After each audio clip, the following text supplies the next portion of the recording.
The lead story centers on the mound. Chien-Ming Wang returned from shoulder surgery and made a statement for the future in 2011. John Lannon is coming off his best big league season, leading the staff in starts and wins. Both will pitch this afternoon, but only one seems destined for the starting rotation.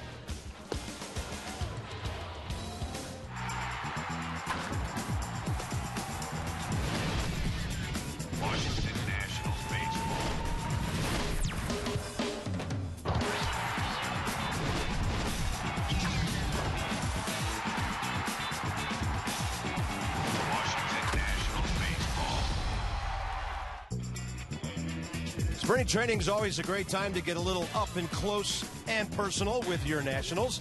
And we're at Space Coast Stadium. The Yankees are over from Tampa, at least some of them are, to take on the Nats in a matinee on a hot and windy afternoon in Vieira. Good afternoon, Bob and FP. Good to have you with us for another chapter in the Nats Spring Training 2012.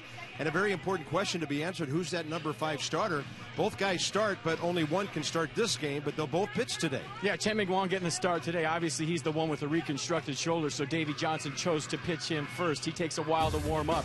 If you remember Chien-Ming last year, he struggled in the first inning. It took him about 15 to 20 pitches to get hot. That's not the case this year, but the guy with the shoulder that has had work on it's going to start today. And for John Lannon, he's treating this as a start. He's coming in second today, but he'll start a clean inning. He's not going to come in the middle of an inning if Chien-Ming struggles. So John Lannon's going to be on a backfield. He's going to go through his routine as if he was starting this game. Pretty good for Davey Johnson when it appears 80% of his rotation, no decisions to be made there. Well, that was the thing last year when Davey took over this club. He wanted to answer a lot of questions. Obviously, the 4 spots in the rotation are set.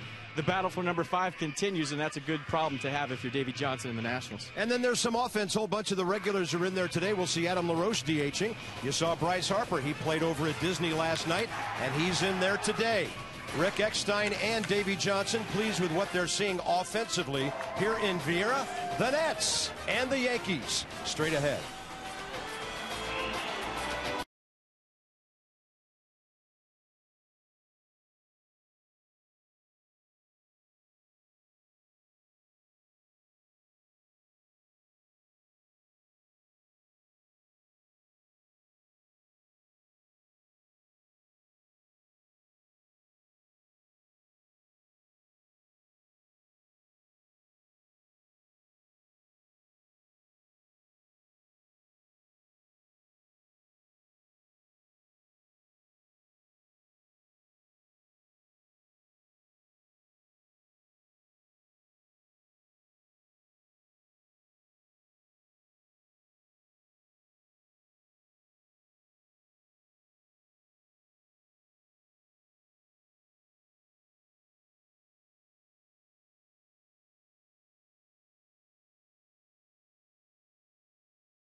Good crowd here at Space Coast Stadium today, a Thursday afternoon, mid-March.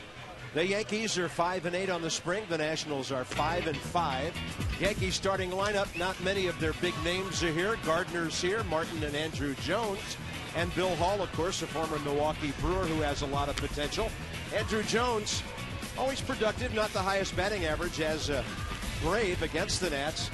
And the only regret I have is we don't get to watch him play center field today. One of the most graceful, outstanding center fielders we've seen in a long, long time. Chien-Ming Wang, 31 years of age, on the mound. He went 4-3 in 11 starts for the Nats. After coming back, FP, from a situation last year when a lot of folks never thought he would make it back to the big leagues. Yeah, did a great job just to get back, but he pitched well down the stretch for the Nationals. Got stronger every start. So for Wang today, it's fastball, curve, slider, change. He's tinkering with his curveball a little bit.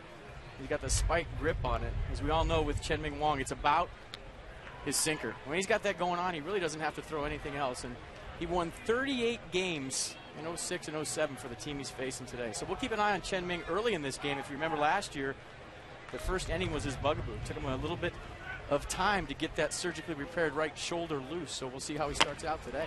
Fastball up, 84 degrees at game time here at 1:07 Eastern. Yankees as a ball club in the spring having kind of an odd time of it statistically. They're hitting .251, only 4 homers. But they're stealing lots of bases. They've got some guys who can steal bags. Gardner's one of them. He had a good season last year, Brett Gardner.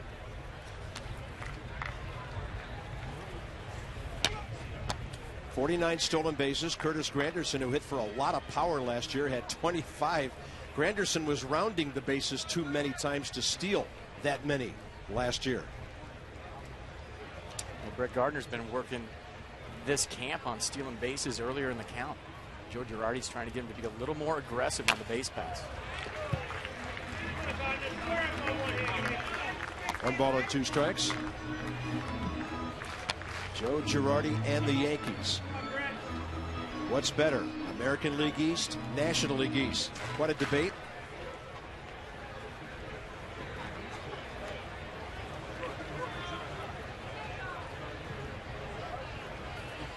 Gardner hitting .167 in the spring, only 3 hits and 18 ABs.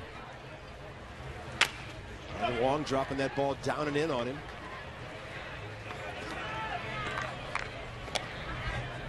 Yeah, talking to Davey Johnson today about Chien-Ming Wang, he said so far in camp this year, he's had his A stuff right out of the gate.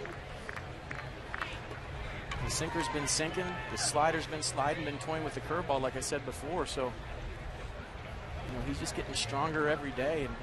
And last year he was still feeling some of the effects of that surgery, but this year, not the case. Oh, look at him drop in the breaking ball. That was a beauty. Gardner frozen, and that's how the game gets underway.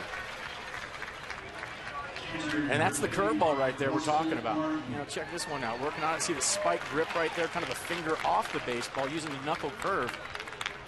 See the results. Nice pitch.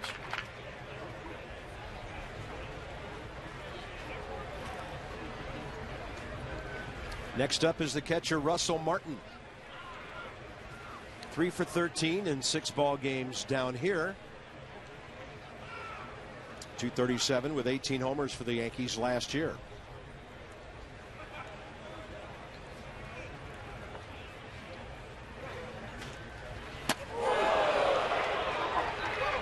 That'll wake you up. Little 3-hour bus trip. Come over from Tampa. First pitch sinker right at your coconut. Look out.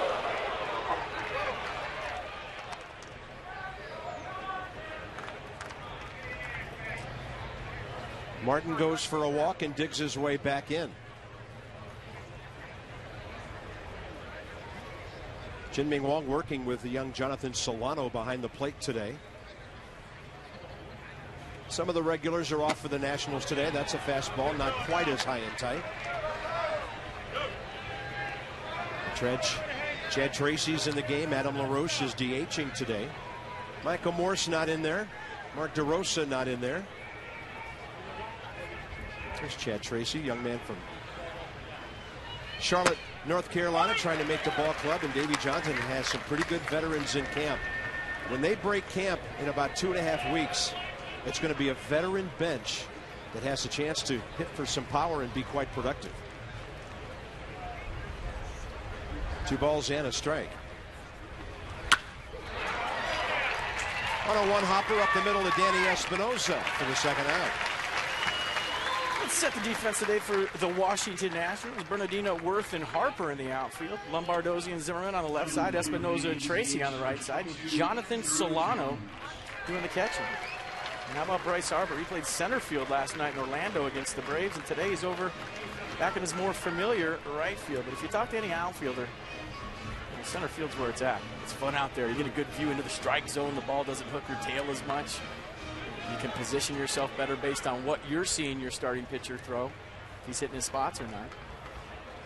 But we saw Jason Worth a lot in center field last year, and we like him there. He plays a very good center field.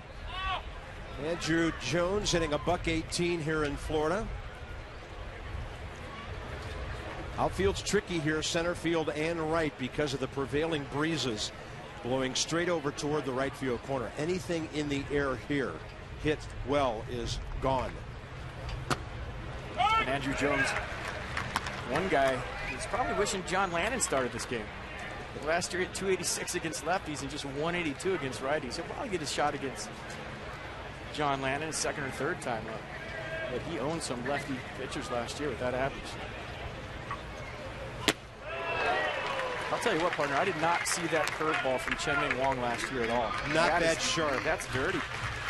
And check out the downward action on this. He's getting it out front. And last year at times his slider was very flat, but it looks like tinkering with that curveball. So far so good in 2012. Beautiful place for that pitch to end up is the catcher with his mitt right on the dirt to pick it. And a count of 1-2. Let's see what he does here. To a strikeout prone power hitter over the years, Andrew Jones. I mean, look at the hard sinker down and in. That ball doesn't have to end up in the dirt to be an effective pitch. And a very good first inning with a couple of Ks for Chen-Ming Wong.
Nationals are hitting .259 in Florida in 10 ball games, scoring 51 runs, giving up 45.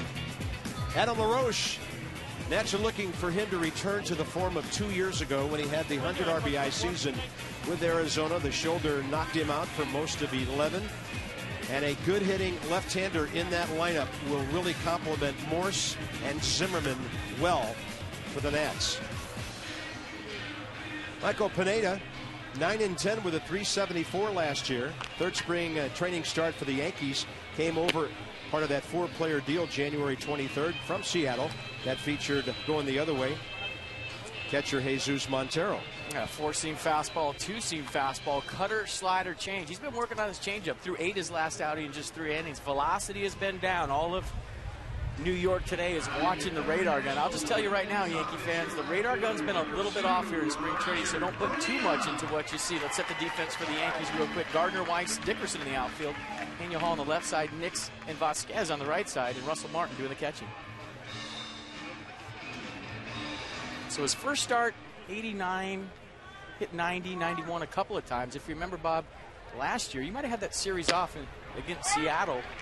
He pitched for the Mariners, and he was throwing 96, 97, touched 98 a couple times. So a large human out there with a good arm, and you know, maybe he's just building up his arm strength, and he wants it to peak right when he's breaking camp. Well, we've heard over the years of the dead arm period in spring training for some pitchers.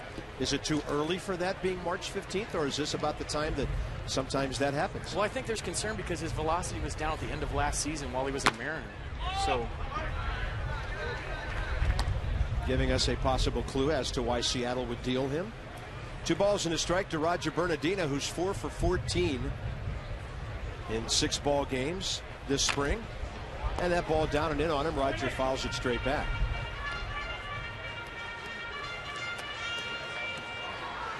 Flashes of brilliance from this young Greyhound, with the bat on the bases and in the field,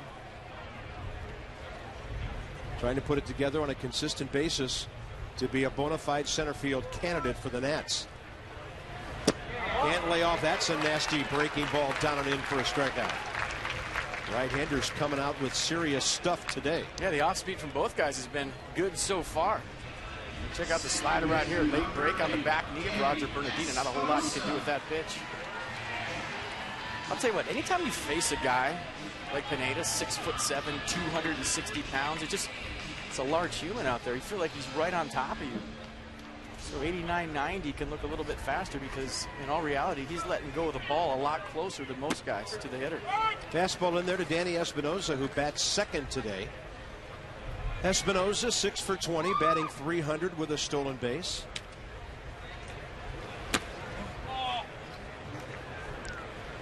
Both pitchers working quickly to start, so you like their work rate.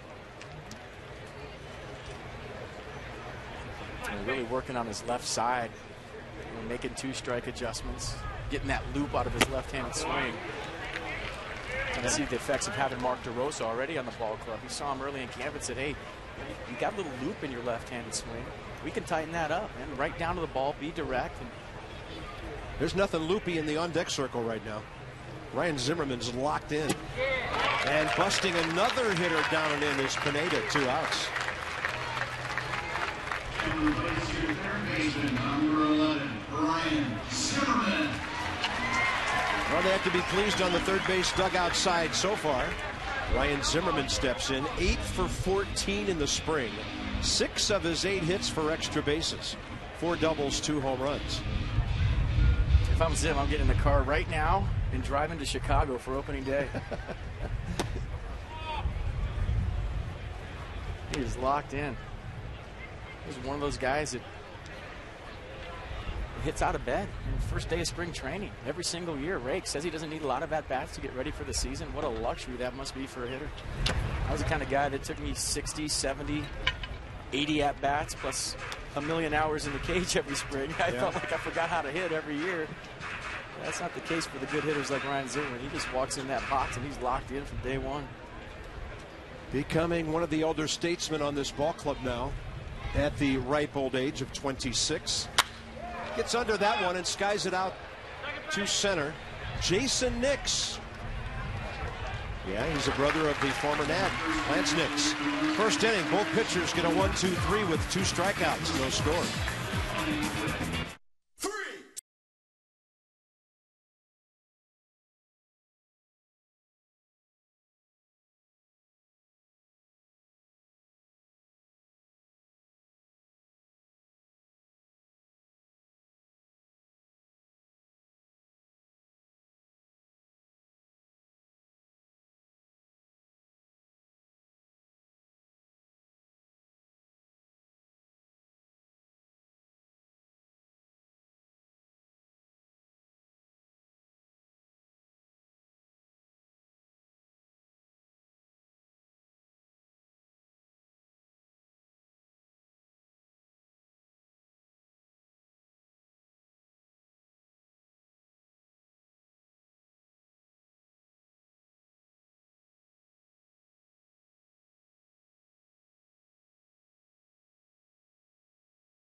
Chien-Ming Wang, very good first inning, striking out Gardner looking, Andrew Jones swinging.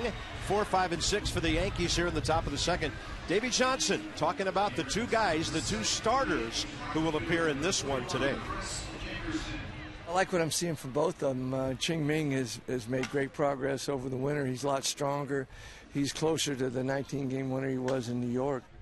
Lannon's throwing good. You know, I've told him that, you know, he's going to start, but it's easier for me to get Chien-Ming with his delivery, and his, you know, takes longer to get him ready. So I'm letting him start instead of Lannon. And, of course, Davey added that John, as FP mentioned in our open, will not come in during any inning. If there's a problem with Wong, he'll bring in one of his other guys. Yuneski Maya, Chad Durbin, and Henry Rodriguez also expected to appear today behind Wong and Lannon. Right side, Danny Espinosa is going to get right behind that ball and registered the 4th out in a row for Wong to start the game. I talked to John Lannon before the game, and he said, you know, I'm going to treat this just like a start. And you're wondering, well, you know, usually starting pitchers, they throw long toss. So how are you going to do your long toss routine in the bullpen coming out of the pen? I guess he's going to go on a backfield here, do the same routine as if he's starting a game, do his long toss, do everything he needs to do to get ready, and in his mind, treat it like a start. Yeah, with maybe a golf cart right in between to get from one venue to the other. There is one practice field that's not that far out beyond the first base side here. Here's Bill Hall, a lot of years with Milwaukee, been bouncing around, has had some injury issues the last couple of years. He's 32 years of age, 46 games with Houston, 16 with San Francisco last year. 35 home runs for the 06 Brewers when he drove in 85. He hasn't been close to that since. Base hit, well hit, left field.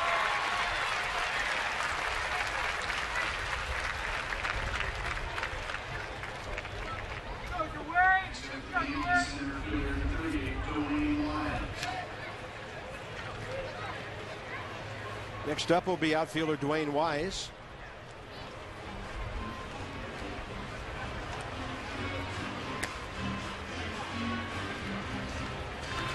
Bill Hall's always had a lively bat.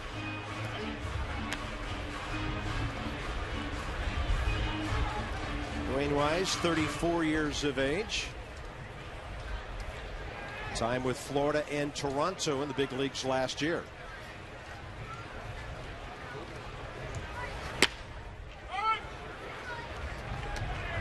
So really the only regulars the Yankees sent over here today: Brett Gardner, Russell Martin, Andrew Jones.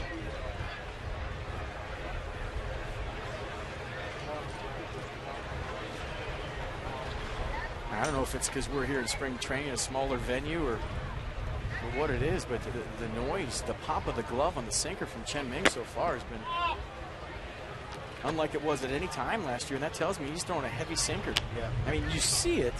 At times last year, I think when he was trying to get his strength back, he would get on the side of that sinker. It would just run away from a lefty or run into a righty. But when he's good, it runs in and down at the same time. It has that tilt to it. I think you're seeing that today. Watch the two-seam fastball. It's got good downward tilt to it. That ball is pulled by Wise into right field. Harper playing shallow. First and second for the Yankees with one out. Last year, Chien-Ming Wang's sinker usually topped out at 92, and the interesting thing was his slider was about 82, but it looks like he has a harder breaking ball here.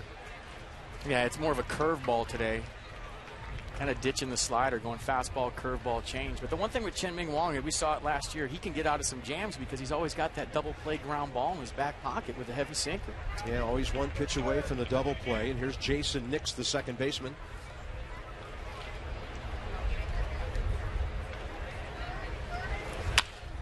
That is serious jammage right there. Infield fly rule in effect for Danny Espinosa. 2 outs. And almost the same pitch he threw to Russell Martin to get that one-hop jam job to Danny Espinosa in the first inning. Well, the only time other than spring training when hitters hate that pitch is in April and May. When it's cold? When it's cold. That is not fun. Next up is Jorge Vasquez, playing first base today. When it's 90, it's not fun if Chien-Ming Wang's got his good sinker going. Vasquez 1 for 15 in the spring with an RBI.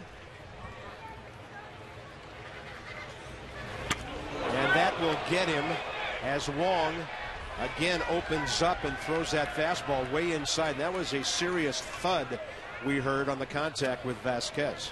I was just talking about the sound that his sinker's making in Solano's glove. That was a heavy pitch that hit him. It's a two-seam fastball that gets away. Check it out.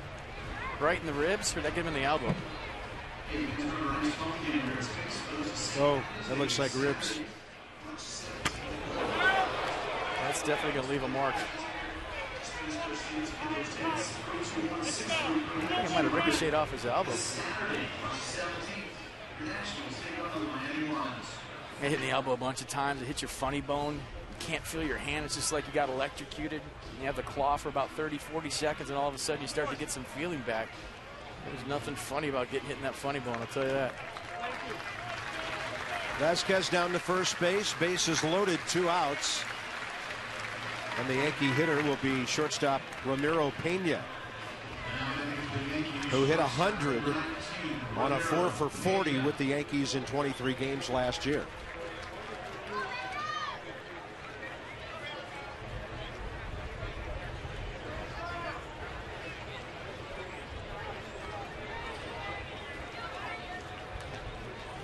Having a decent spring, 4-for-13.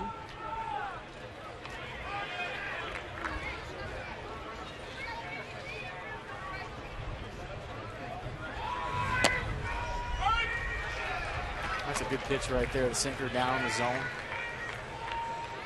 And regarding the pitches in tight to these right-handed batters, I don't think it's anything unusual to see that in the spring. Pitchers trying to stay closed, not come flying open. I mean, we see that happen on occasion during the regular season, and down here it's a matter. Davey Johnson made a really interesting comment to us this morning. He said he thinks he has too many guys on the staff right now overthrowing. He wants them to stay within their mechanics, just kind of stay compact and quiet and work on their pitches. If you give up a base hit, you give up a base hit, but he doesn't want to see guys flying open and arm flailing all over the place. He said he's got too many pitchers amped up right now, and he hopes it's not an epidemic. That's great movement, and you can tell by the late swing how deceptive that pitch was. It's right down the middle for 55 feet. In the last 5 feet, it just hangs a right. Check it out. Whoop.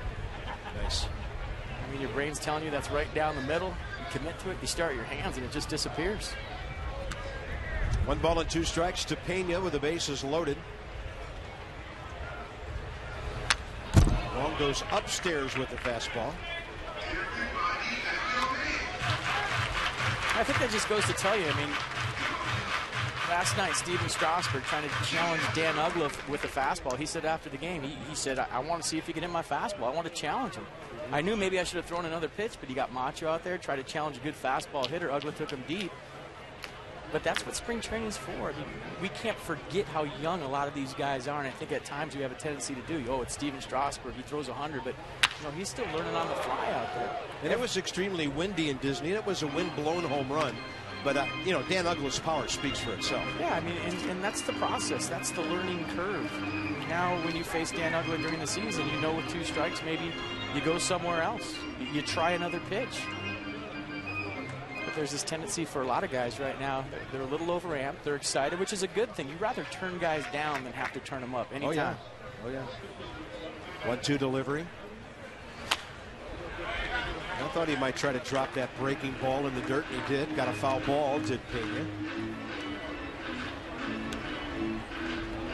Yankees on the spring in 13 games have scored 46 runs, given up 55. The Nats have a very respectable team ERA of 3.57. That doesn't mean that much, but it does mean that guys are throwing strikes and they're getting outs. A couple of defensive glitches in the last few games, giving up some unearned runs, but solid for the most part. Well, I think on the other end of that, Bob, when we talk about a guy like Chen-Min Wong, he's a veteran. He knows what he has to work on. Edwin Jackson, guys like that, to where they know that they have to be peaking at the end of the month.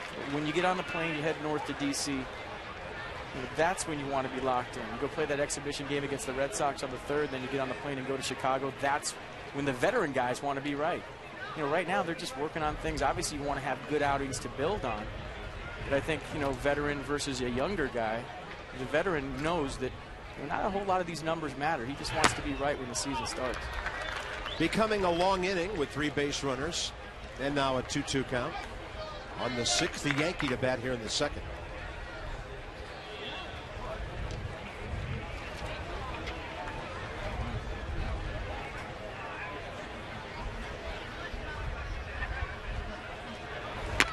Changeup. How about that? It was up, maybe fading out of the zone, and Pena out ahead of it, and Chien-Ming Wang continues to baffle the Yanks.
Hope you're comfortable wherever you are perched today. Bottom of the 2nd, Nats and the Yankees. Mark DeRosa, one of the newest additions to our ball club. And Mark, it's great to have you in camp with the Nats. And your reaction to coming to Washington, and you told me last week you're feeling good. The wrist is fine. Yeah, I don't even want to talk about the wrist. It's unbelievable so far. It's felt great. I've been able to do everything I've wanted to do in camp. And, you know, work with the guys and stay out of the training room. And to be honest with you, this has been just a joy to come back after battling for 2.5 years with just a bum wrist and not being able to do anything productive on the field. Yeah, time to move forward, right? You're with a new ball club. You're healthy. Everything's good. We're excited to have you here. And I was talking about it the other night on the air, Mark. I saw you in BP the other day, and we talked about it before the game.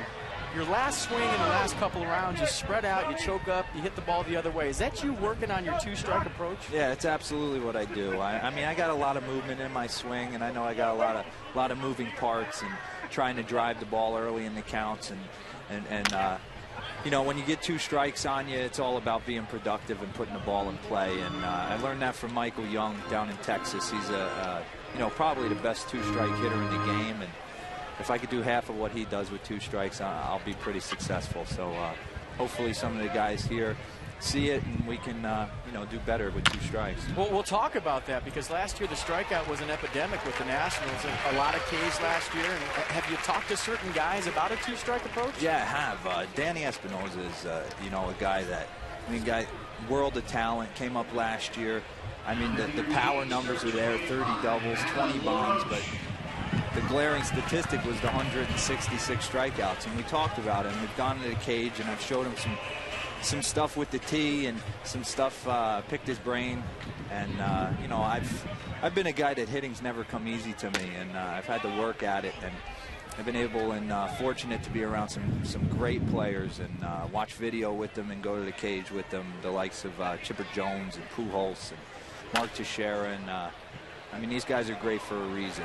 Adam LaRoche hoping that one gets out of play. It's caught by Bill Hall for the 2nd out. Mark DeRosa is with us. Hey, Mark, I couldn't help but noticing first time we came into the clubhouse this spring, they have you lockering right next to Danny and Ian Desmond and some of those young guys.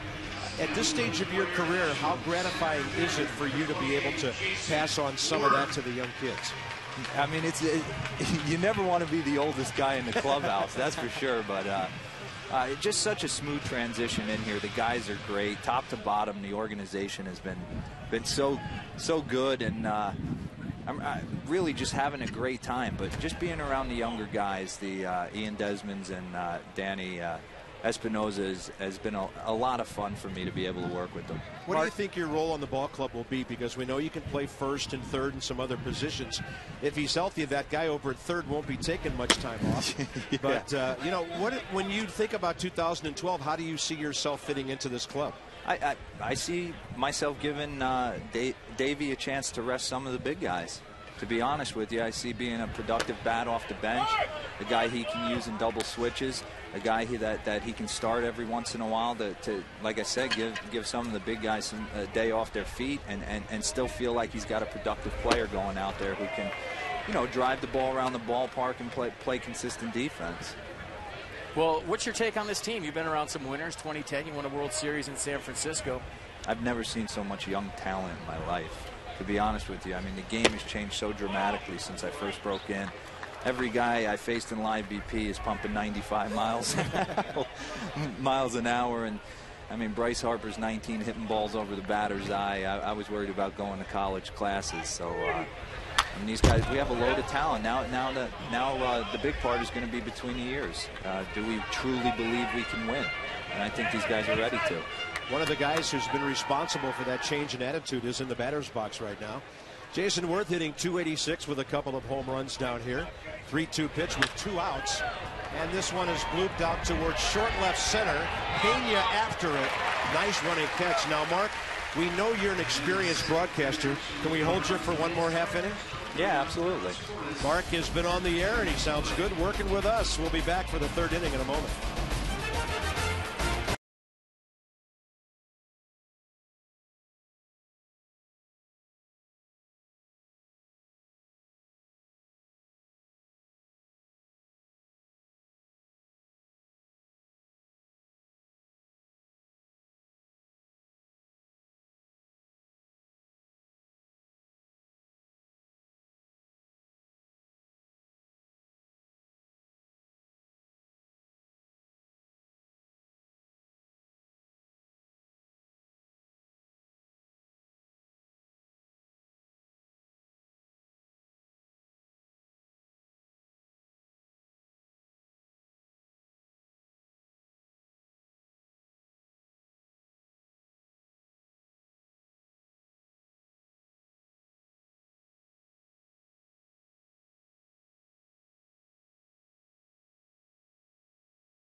To the top of the third inning here in Vieira. No score. Chin-Ming Wong will face the top of the Yankees lineup. Mark DeRosa broke in with the Braves in '99, .272 career hitter. Mark has made stops in Atlanta, Wrigley Field, Cleveland, St. Louis, and San Francisco. And this is a time of spring training, Mark, when a lot of jobs are still up for grabs. There's a lot of competition in camp. And Davey Johnson told us that with guys like you and Chad Tracy, Jason Michaels, then, of course, all the regulars put together, the guys coming over here with those who've already been here, there's a lot of accountability in this camp, and guys are kind of policing each other and making sure everybody does their jobs. Yeah, absolutely. There's a lot of veterans in the clubhouse now, and you know, it's one of those things when you got a lot of veterans on your bench, they understand their role. They care about the game. They care about making the position players in front of them better. They push them, but at the same time, understanding their role and accepting it and being there every day to go out there and help the team win. Now, we all know you're happy to be a National. And by the way, you look good in that uniform. I said that the first day. You wear the uni well. Do you miss spring training in Arizona, though, versus spring training here in Florida? FP, I got to be honest with you, I think every team should be out in Arizona. Yeah, it's nice. Just the travel. Yeah. The travel's the big thing. I mean, every trip is within 45 minutes out there. you know, here tomorrow we leave 7:45 in the morning for a bus ride, 2.5, 3 hours, and get off and face CC Sabathia. So that won't be the easiest task. Brett Gardner struck out looking first time. 1-1 strike. Chien-Ming Wang throwing the ball well. All right, Mark, I know you watch pitchers from the dugout, not only those you are going to face, but the guys on your side as well. How do you feel about this starting rotation? And then you got a guy like this out there trying to win the number 5 job. Yeah, I mean, for me, I always look towards the future, into the postseason. And when you go into the postseason, I've been fortunate enough to be on some great teams that got there. It's all about having power arms and guys who can strike people out and keep guys off base. And I mean, this staff is loaded with it. Guys survive the marathon and get in, find a way to get in, and then you put Strasburg and Gio and Jordan and Edwin, this guy on the mound, and you got a chance to do something special. Well, you won a World Series with a staff very similar. Exactly. San Francisco, the offense that year, a little bit challenged, got hot at the right time, but when you talk about the starters the Giants rolled out in 2010, a pretty good rotation right here in front of you this year. Yeah, that was the key. We felt if we could get in, no team wanted to face that staff, and it held true. And I feel the same about this.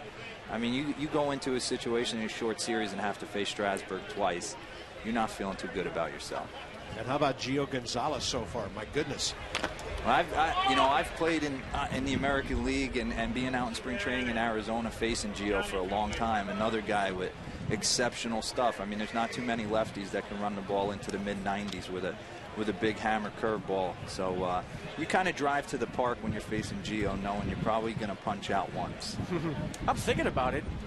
In Atlanta, the staff you had there. San Francisco, the staff you had there. Now this staff, I think you just signed with teams that have good pitching. Yeah, I mean, it's not by coincidence, I'll tell you that. That's incredible. I mean, the pitchers that you've got to be teammates with in your career, unbelievable. It's the entire game. I truly believe that. If I'm ever fortunate to be a GM one day, there'll be a lot of unhappy position players. 2 strikes. Wang just threw a fastball that could have been called strike 3 to Gardner. Paul Nart keeps the AB going here from behind the plate. And he goes with that killer breaking ball. Good stop by Solano. And Chien-Ming Wang has retired now. 7 batters, 4 of them on strikes. And he struck Brett Gardner out twice, a guy that, for the most part, puts the ball in play pretty consistently, but it's been with the curveball. 12-6 hammer from Chien-Ming Wang. It's just been breaking off the table. And, you know, Mark, we didn't see that last year from him. We just saw a fastball, 2-seam fastball, slider, change. The curveball he's got going on today has been filthy. Yeah, he's throwing the ball well. I faced Chin, you know, in different times of his career. He's throwing the ball like he did early with the Yankees, and then I faced him in 09 when he was scuffling and obviously dealing with some injuries, and the sinker didn't have the bite that it has now. So I mean, he looks awesome. And what's that like as a right-hander facing a guy with a turbo sinker, a heavy sinker that runs in all over you? You better have a nice umpire behind there, not giving that inside corner. I do a lot of politicking early in the game.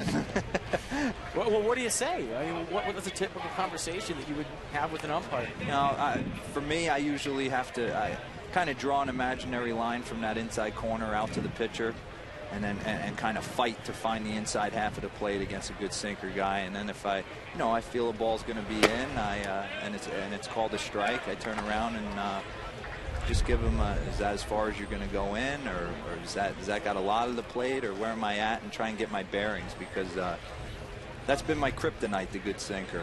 Well, a lot of right-handers will tell you the same thing. Now, do you turn around, or do you just look straight down in the dirt when you talk to the umpire? Because I know a lot of guys are scared to turn around because they feel like they're showing them up a little bit. And a lot of guys will just look right down at the plate and try to communicate their feelings. I mean, I feel like I've built a pretty nice rapport with a lot of the guys in the league and know them by a first-name basis and can have a conversation without it being confrontational. 2 strikes. Russell Martin here in the third. Mark DeRosa with us. No score. Yankees have a couple of hits, and there's a chopper right side. And Wang is going to bounce over. He stumbles, somehow got his foot down, and then when he slowed down, Russell Martin had to leapfrog him. That didn't look good. It'll be an adventurous one unassisted. Davey Johnson and Lee Koontz out of the dugout in a hurry. And I think Joe Girardi is going to argue that Wang missed the bag. Let's check it out right here. And Mark, he's running over to first base. He kind of takes a false step. Two of them, actually. He stumbled the first time, stumbled again. And just looking at it, looks like he hyperextended something, either his ankle or his knee. That does not look good on the replay, folks. He did get his foot down on the bag. And Chien-Ming Wang, you're not going to take any chances here. Well, let's just hope he's okay. I thought they called the runner out, but now Russell Martin continues to stand at first base. Yeah, he's out. He leaves. He never touched the bag at all. Well, this is the situation we talked about earlier. Davey Johnson told us that John Lannon would not come in during an inning. So the Nats will go to their bullpen right here. Chad Durbin gets the call with 2 outs and nobody aboard here in the third. You felt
anxious moments for the Nats and Chien-Ming Wang just a second ago on that crazy play at first when he bent over to field the ball. Looked like he was in good shape to get to the bag, took a misstep and went flying over there. And usually something like this happens right when you field the ball, but he already had the ball cleanly. He's got it right here. And I don't know if he tripped on the cut right there. Check out where the grass meets the dirt. That's where the misstep happens right there. And then this one right there at the end, he rolled the ankle. Yeah. So just an ugly play all around. We'll keep our fingers crossed and hope he's okay. In the meantime, Chad Durbin will have all the time he needs to get ready. Durbin in Cleveland with Manny Acta last year for 56 games. A 2-2 record with a 5.5 ERA.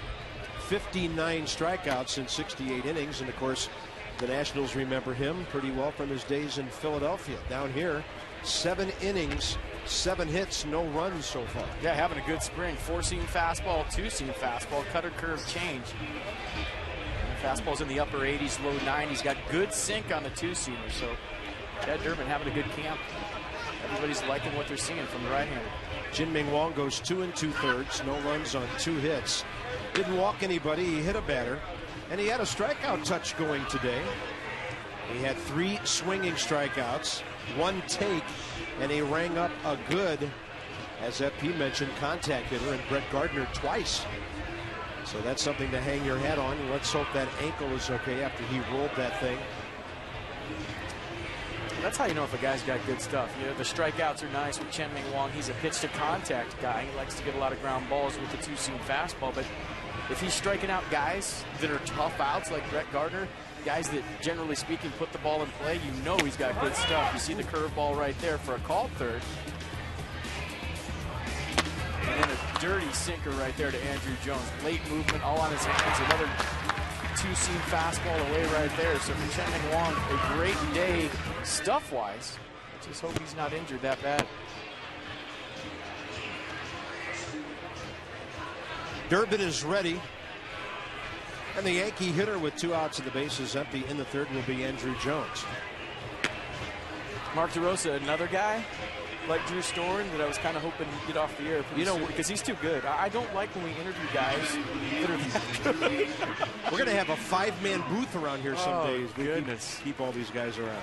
He was fantastic. That was good stuff. Well, guys who can articulate the game well. And DeRosa's been on the radio out west, right? Yes, and he works for MLB in the offseason sometimes. Nice. I'll tell you what, partner, I was in the clubhouse today. The Drew Storen impersonation of you the other night went over huge with the guys. They thought that was the greatest thing in the world. About 5 guys came up to me and said they heard about it. A lot of guys were playing during the game. If you missed it, we interviewed Drew the other night.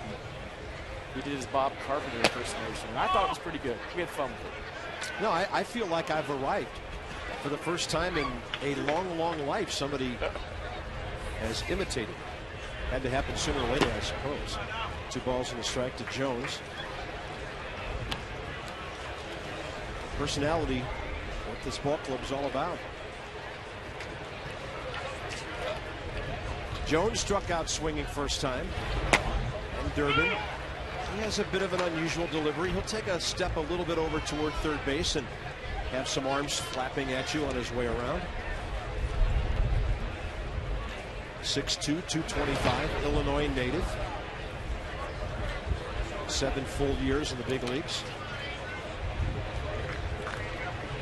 And you can see with the sleeve flapping, wind is really kicking up here as we get to mid-afternoon. It's always calm here till about 11:30 or quarter to 12, and then it kicks up and just blows hard until it gets dark. Now, this is a right field wind tunnel ballpark. It is. I wonder how this injury affects John Lannon's warm-ups. You know, he was a guy that was going to treat this game like a start. And I'm wondering if he had the next inning, if he was getting hot, if, you know, Cheng-Ming Wong getting hurt and Chad Durbin coming in getting as many warm-up pitches as he wants affects the whole routine for John Lannon, because as we said a couple times today, he's going to treat this just like a start. Durbin misses with a breaking ball, low and away. That'll bring up Chris Dickerson with 2 outs here in the third.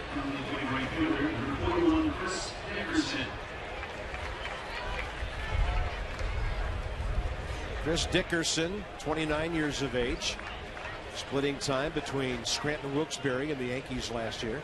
260 for New York with a homer, 7 RBIs, and 50 ABs over 60 games.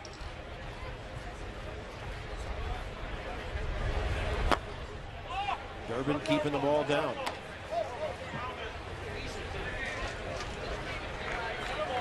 I always thought that would be tough for a reliever too, coming in for an injury.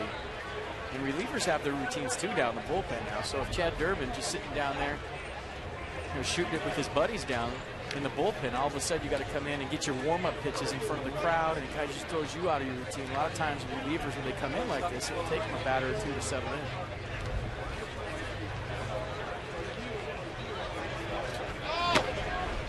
Andrew Jones had a walking lead at first base right there. He extended his lead past the cut. And if you'd have trusted the jump that he had, he would have stolen second base standing up. Yankees have a good element of speed on their ball club with Granderson and Gardner.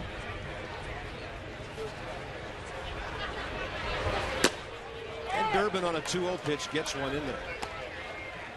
If Chad Durbin holds his set position for about a 2 count, throws over to first base, he will pick off Andrew Jones. He's just walking off the bag like he's on second base, trying to get rhythm into his momentum. Yeah, somebody saw that, didn't they? So you got to hold it just a hair longer than that. When a base runner's doing that, and obviously Andrew Jones, a veteran, knows what he's doing, but when a base runner's kind of walking off the base like that and they keep walking, you kind of let them hang themselves. If you hold the ball, hold the ball, hold the ball, and throw over. There he goes. Swing and a miss, and on a low pitch, Solano trying to get squared around for the throw, just never had it cleanly in his mitt. And Andrew Jones steals the Yankees' 11th base of the spring. What a jump, too. He had the walking lead. He didn't stop. Obviously, he saw something in a pattern with Chad Durbin, kind of a timing thing. Watch it jump right here. Just kind of walking off the base, and he kept it rolling into the steal. And Solano had no shot. And by the way, the Nationals, as Mark DeRosa mentioned, at Tampa against the Yankees tomorrow. Gio Gonzalez will pitch against New York. Going the other way. Ground ball into the glove of Steve Lombardozzi, and safe at first is Chris Dickerson. Running hard and buying himself a base hit. You kind of see that development, hit the ball off the end of the bat. A lot of times in spring training, especially with younger players, when you're playing the opposing league, you don't know the speed of the opposition. You see Dickerson getting down the line very quickly, and you can kind of tell. I mean, put his head down right there. That's getting it, folks. Smelling the knock, and he got it. First and third, 2 outs now. Yankees have had 5 base runners in the last 2 innings. And that won't happen during the season. Bill Hall takes a breaking ball. Hall had their first base hit through the shortstop hole with 1 out last inning. It won't happen during the season because there's scouting reports and meetings, and you know your opposition up and down. And you circle the guys on the lineup when you're playing the infield on a given day that can run, so you know you have to get rid of the ball a little bit quicker. Another runner going, and this ball is cranked to right, and it is over the head of Bryce Harper, who plays it on a bounce. Good throw into second, but it gets away, and the Yankees lead 2-0. Any ball in the air to right field is going to have some extra carry to it. And the 2-out walk hurts. That's just smart hitting by Bill Hall. Staying back on that ball, letting it get deep. Thought he got him. He saw the false step out of the batter's box. And didn't carry it that far. Nice play by Bryce Harper on a hop. Off the wall, gets it in quickly. And this all started, of course, with 2 outs and the bases empty after Wong left injured. At least we hope not injured, but we'll see. They're being careful. And the hitter will be Dwayne Wise. Bill Hall just collected his first 2 RBIs of the spring, and he's doubled his hit total here the entire spring in 2 consecutive at-bats. That's off the end of the bat, and Harper will be there. Bryce Harper will lead off the bottom of the third. The kicks are coming with Lombardozzi and Solano right behind him.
On to the bottom of the third. Bryce Harper, Steve Lombardozzi, and Jonathan Solano for the Nats against Michael Pineda. Stephen Strasburg pitched over in the Disney complex against the Braves last night. Hey, Stephen, thanks for joining us. How you feeling right now the day after another start? Feeling good. You know, definitely learned a lot from last night and ready to get back out there. Well, we were talking about it earlier. I saw your quotes in the paper today about the fastball to Dan Uggla, and just a case where you're getting macho out there saying you can't hit my fastball. Well, I mean, you know, I think as a pitcher, you know, you got to trust your fastball, and you know, I know that, you know, more times I get out there, I'm gonna locate it better, and you know, I still think I can get anybody out with my fastball. See, I like that mentality. Obviously, you know, you're going to go after guys, you're going to challenge guys, and that's what we love about you. But you know, I was talking about it earlier in the broadcast. You know, every time you go out there, it's a learning experience, and if you can take something from, you know, a spring training game and apply it to the season, it's a good day. Yeah, absolutely. And you know, I think the times that you know, go out there and don't strike everybody out or throw up zeros. I think you can learn more from that than going out there and having a lot of success. So, and it's not just that. Just talking to guys like Gio, Edwin, and a couple of other guys on the staff who've been around for a little bit. They have a lot of great knowledge. So it's been great just getting to know them this spring. Bryce Harper goes up hacking. Harper having a good spring. He's 5 out of 13 in 5 games, hitting .385. Stephen Strasburg is with us. So, Stephen, we've got you as a #1 pick, and then Harper in the batter's box. And what does it say about this Nationals organization when you guys get drafted and you are in the major leagues, or at least challenging for jobs in the major leagues pretty quickly thereafter? Well, obviously the organization is putting an emphasis on building the program and building the big league team from the ground up, and it's got a lot to learn still, and but I think that's how you go out there and build championship caliber teams is really building it through the system and getting a lot of talent that can come up and hopefully stay there for a while. Yeah, you mentioned Gio earlier, 26 years of age. He pitches in Tampa against the Yankees tomorrow. How impressed have you been with what he's done this spring, and what do you see that he's doing on the mound that makes him so effective? Well, it's hard for me to answer that. He's been the road warrior this year, so I haven't seen him actually pitch yet, unfortunately. But Gio's awesome. He's just from what I've seen when he was in Oakland, he likes to attack guys a lot like I do, and he's got that awesome breaking ball. So I am looking forward to hopefully seeing him pitch sometime before the end of spring. Last year Jordan Zimmerman was back for the entire year, shut down most of September after the Tommy John surgery. Have you and Jordan talked about the whole post-op thing, the rehab, and then what you actually do when you get back on the mound, because you're kind of following right in his footsteps here? Well, yeah, I think right now we're past that. I think I talked to him quite a bit during the whole rehab process, but right now it's really sticking to your own program. He's at a different stage, and it's going to be a big year for him too. So I think we're just as a staff, we're really trying to push each other, not only on the field, but also off the field and the drills and the weight room and stuff, and it's a good competitive environment. And Stephen, we talked to Mike Rizzo about it, and I'm sure you know all about this. We talked about the innings limit for you this year, and there isn't one, and they're just going to treat you just like another pitcher. And I know that's how you want it, right? You even said, I want to be treated just like another donkey in the clubhouse. And I think, with all you've been through and where you're at right now, what are your feelings on how you're going to approach this season? You're not going to worry about, when they're going to shut you down. No, I put in a lot of work this offseason to, prepare for the opportunity to go out there and be just like another guy in the rotation. So, work is not yet done by any means, but I know that physically, I feel ready. My recovery from the starts is a lot better than what it was. So, I'm looking forward to it, and I'm going to go out there and compete to the best of my ability until they take the ball out of my hands. And Stephen, have they said anything to you about how the rotation is going to set up? Who's going to go opening day? Who's going to go second? No, it's still, I haven't really said anything, and we got pretty much every guy in a rotation is very capable of starting, opening day, and it's awesome to be a part of that. We got a lot of exciting, pitchers and players, and I think it's going to be a fun year. Hey, Stephen, one final question. How important was it for you to make it back to the big leagues and get those 5 starts to really get your feet wet again at this level before that season ended last year? Yeah, I think it was big. I think just not having any setbacks, more than just pitching in September last year. That was a lot bigger, as far as a mental standpoint. Great swing by Solano. Bull Porter waves Lombardozzi home. He will score easily, and the Nats are on the board. It's a 2-1 game. Stephen Strasburg's been with us. Stephen, we know that you have a workout regimen you do every day. We don't want to keep you away from your work, and thanks for your time, buddy. We really appreciate it. All right, thanks, guys. So Solano gets his second RBI of the spring on a good-looking swing right down the right field line. Nice job of letting that ball travel, get deep, and going the other way. And check out this swing, a lot like Wilson Ramos. Letting it get deep, going the other way. That's what Wilson does so well. And how about Solano with a very similar swing? Stephen Lombardozzi scoring all the way from first base. And you see the speed, the slide, and that's on the board. Top of the order now, Roger Bernardino with the tying run in scoring position.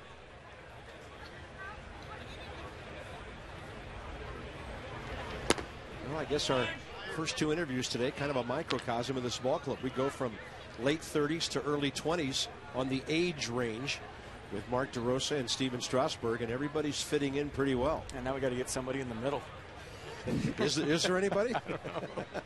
We need a 29-year-old somewhere.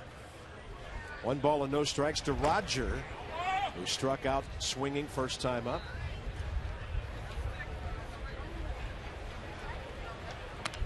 You know, with Stephen Strasburg, this is, only his second major league camp. Yeah. I mean, as a player, it takes years to develop a routine in spring training. Some years you do one thing and that works, and some years you do another thing and that doesn't work. So for him, I mean, he's so young and only been in camp a couple of times to where he's still trying to figure out the whole spring training deal. Sure. And what do I need to do to get ready? And he's so mature and so focused that I think he almost approaches it like a veteran guy where he could care less about results early in camp. It's about how he's pitching as camp breaks. We'll take that A game up to Chicago, and it'll be interesting to see for me and all the national fans who starts opening day. Will it be Gio Gonzalez? Will it be Stephen Strasburg? I'm sure Davey Johnson could pick one of those guys out of a hat. It doesn't matter. Bernardino waiting for a breaking ball and then hitting it out of play. And of course, the Yankees will be in D.C. this June. A weekend series, June 15, 16, 17. The Nats will also welcome Tampa Bay and the Orioles, and of course go to Baltimore, as we always do on the home and home. And then this year a visit to Fenway and back up to Toronto, where the Nats played 2 years in a row about 4 years ago. Tough interleague schedule this year. 1-2, and Bernardino skips away from that one. The count's even.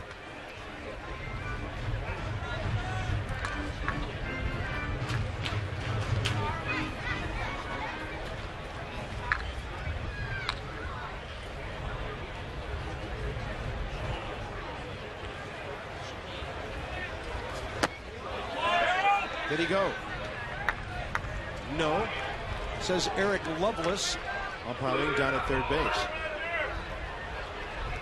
Let's check it out. You make the call.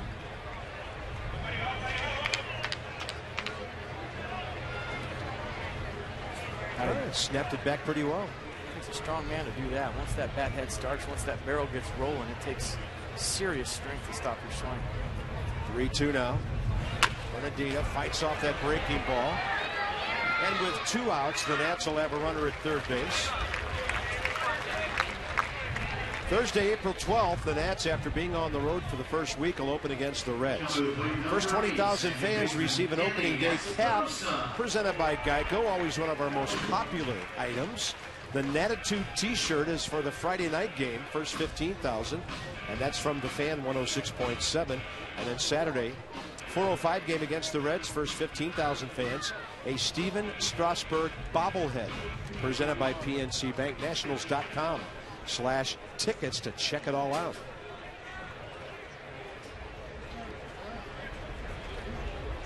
Danny Espinosa struck out swinging first time up. And as Mark DeRosa said, wasn't happy about it in the dugout. He will go up first pitch swinging this time, and Jason Nix will throw him out. So the Nats put together a couple of hits and score a run. On to the middle innings with the Yankees on top 2-1.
Here's our game summary after 3. Bill Hall, hitting star for the Yankees so far. Second inning single, third inning 2-run double. Jonathan Solano goes opposite field, a double and a run home for the Nats on the heels of an impressive Chien-Ming Wang appearance, but leaving after he turned his ankle on his way to make a play at first base. So let's check out that double by Jonathan Solano. There's something I want Yankee fans to see, and there's something I want everybody to see right here. So Solano with a nice piece of hitting with a runner on first base down the right field line. And Yankee fans, does this look familiar to anybody? Ball down the line, runner on first, he's going to score. Now, a couple weeks ago, stop it right there. Very controversial. Bobby Valentine, the skipper for the Red Sox, said that the Yankees don't work on that play. And in 2001, Derek Jeter was in that position by mistake. Well, I'll show you right there. I went to camp with the Yankees. They do work on that play. And you see the Yankee shortstop, Ramiro Pena. He's right where Derek Jeter was. I was in that game as Oakland Athletic. Jeremy Giambi with a flip play, or Derek Jeter with a flip play at home to get Jeremy Giambi. So, Bobby V, if you're watching, the Yankees do work on that. And the shortstop does float on a ball down the corner with the runner on first. And I know it all too well. I saw it firsthand. Can you think of a more famous play in postseason play by an infielder? Most of them are in the outfield. Not that one. It's infamous to me, partner. That was my only shot to win a World Series. Jason Nix, and that ball's in the dirt from Durbin. And the worst part about that play, and I've talked about it on the air before, is Jeremy Giambi had a pulled hamstring.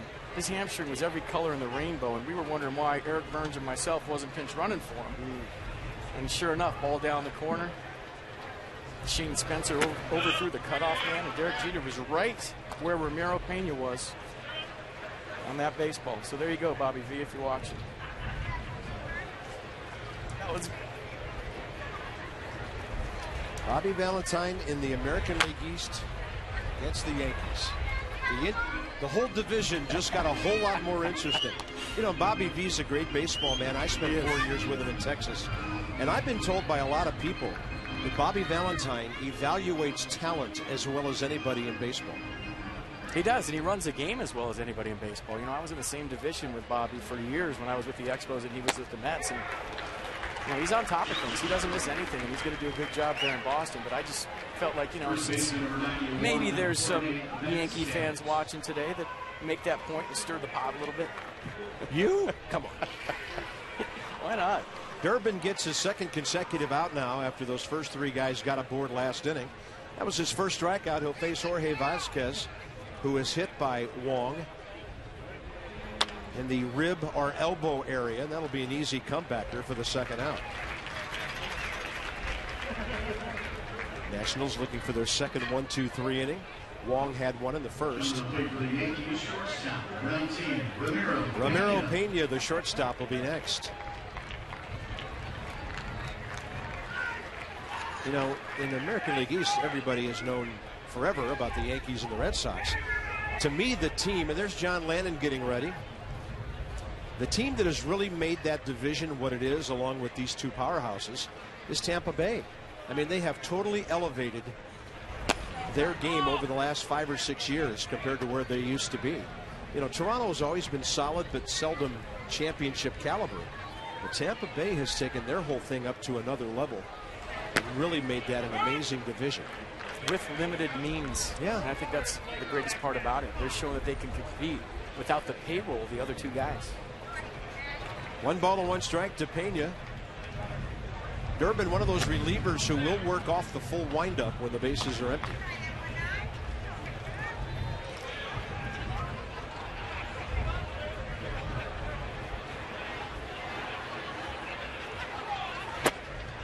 Tried to go with that running fastball under the hands of the left-hander. And the count's 3-1. Beautiful day in Florida, windy day in Florida. Temps in the mid-80s. Good swing as Pena takes one the other way. Yankees have their 5th base hit. Top of the order, it'll be Brett Gardner again. Top of the order for New York, number 11, left fielder, Brett Gardner.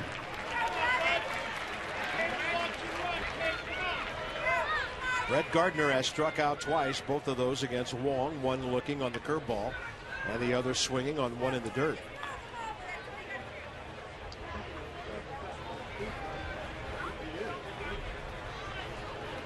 there's one guy that is very, very happy that Chen-Ming Wong is out of this game.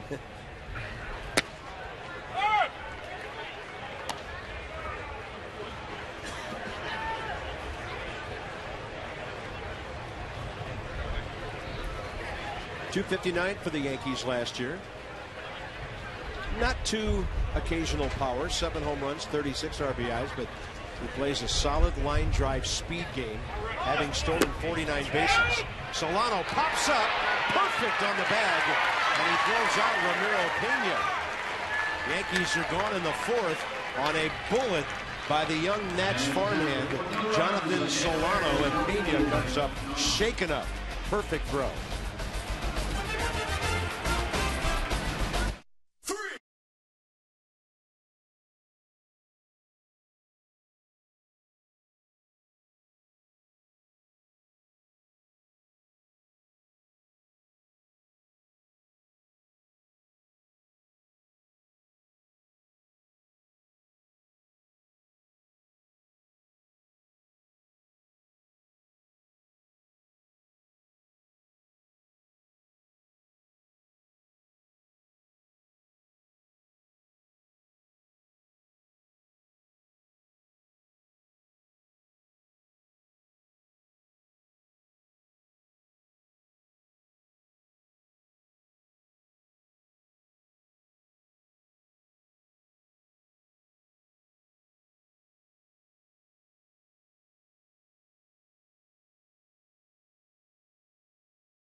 Ryan Zimmerman's first full year in the big leagues was 2006. One of his most dramatic moments came in June at RFK Stadium against the Yankees.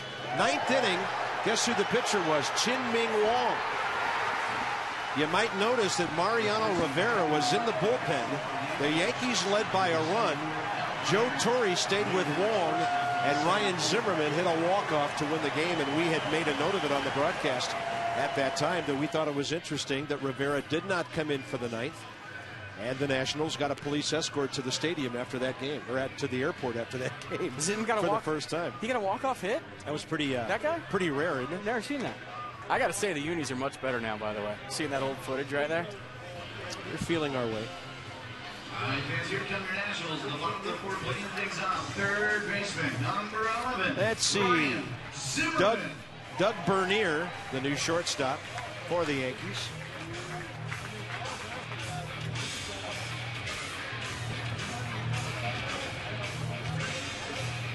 And Ryan Zimmerman playing third, batting third for the Nats.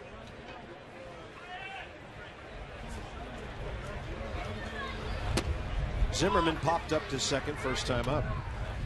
Washington's only 2 hits from the bottom 2 hitters in the order, Lombardozzi and Solano.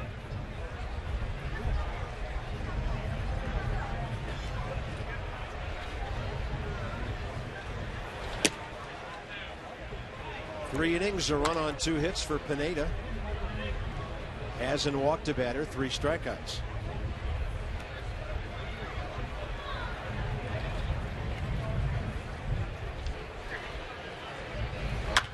Zimmerman high in the air, right field, and this one will blow out of play. Good crowd here today at the ballpark here, and Vieira holds 7,200. And we are close to capacity.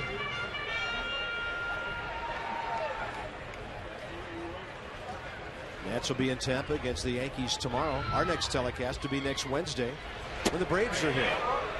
Zimmerman does go around on a breaking ball, and the count's 2-2. We have 3 more spring training games after this. That one, Friday the 30th against the Marlins, and Nationals Park, April 3rd, the Red Sox. And then I'll go take you into Take you into Bobby Valentine's office and we can chat about that whole short stuff. Oh, we will. By the way, Chien-Ming Wang, a left hamstring strain, we are told. And we were concerned about the ankle, MP, when we saw how he rolled that thing. Well, that's good news, I think. I mean, all things considered, we're watching that replay a couple of times. Zimmerman on a fastball that ran back to the corner, called out by Paul Nart.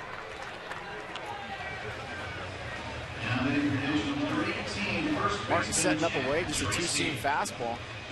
It just caught the outside corner, if you ask Russell Martin. It was a little bit out, if you ask Ryan Zimmerman. Could have been called either way. Fourth strikeout for Pineda, who faces Chad Tracy.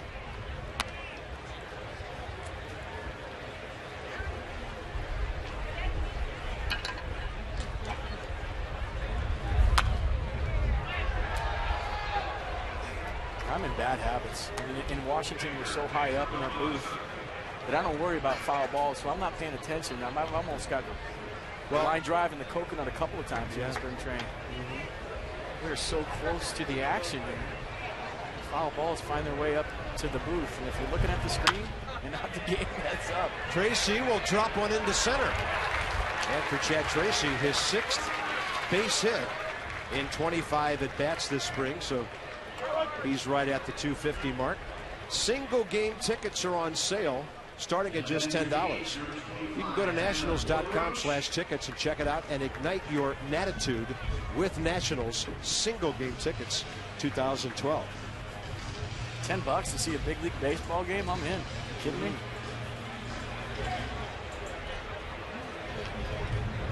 Here's Adam LaRoche, who fouled out third base side first time.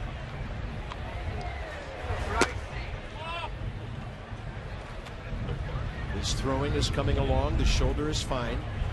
And Rick Eckstein said that there's nothing about the shoulder that is affecting his swing. Went over to minor league camp the other day. Got about 10 at-bats in one game. Historically, Adam LaRoche is a slow starter, so the more at-bats he gets, kind of the opposite of Ryan Zimmerman. Needs a lot of at-bats to get ready for the season. Good batting eye, LaRoche. He'll make you throw some strikes when he gets the count in his favor like this.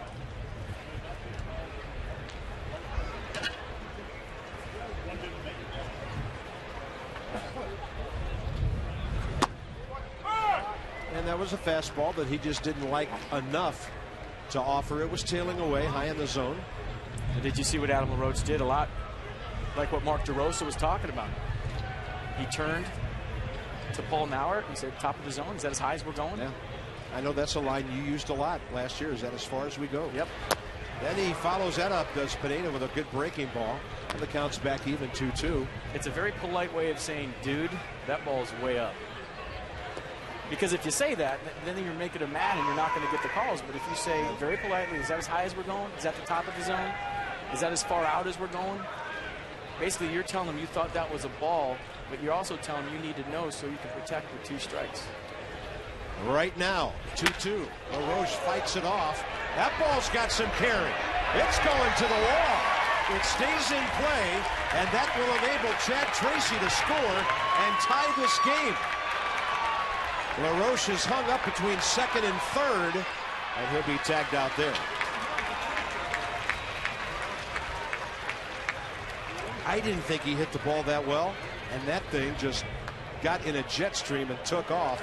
It'll be an RBI double, and he's thrown out between second and third. Well, in your defense, partner, the ball makes a funny sound coming off the bat here at Space Coast Stadium. Even when guys hit the ball, it sounds like they didn't get it. And Adam LaRoche right there got the barrel to the baseball. And Chad Tracy was rumbling and stumbling around third base, and I think Adam LaRoche kept going because he thought there might be a play at home plate.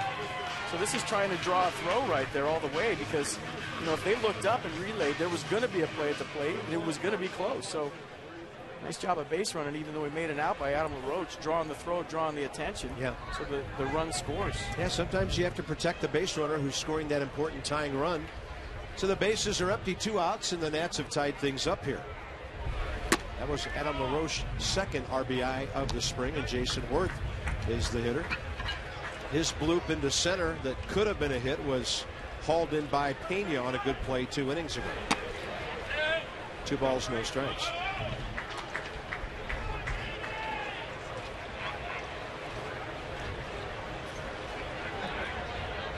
4 for 15 this spring is Jason Worth. Had a good rip at that. And we saw him go deep here on Tuesday. Opposite field shot. If you look at Jason Worth's setup, he's more upright this year. Not as spread out as he was last year. Kind of found something that's working here early in camp. If you remember last year, he was tinkering with his swing all through spring training. Even the first couple of months of the year, April and May. This year he found something he liked early. He's been here early, got to camp like a lot of the Nationals a couple of weeks early, and he's ready to go right now. He says it's the best he's ever felt in spring training. That was a first pitch ambush, by the way, of Jose Valverde for that home run.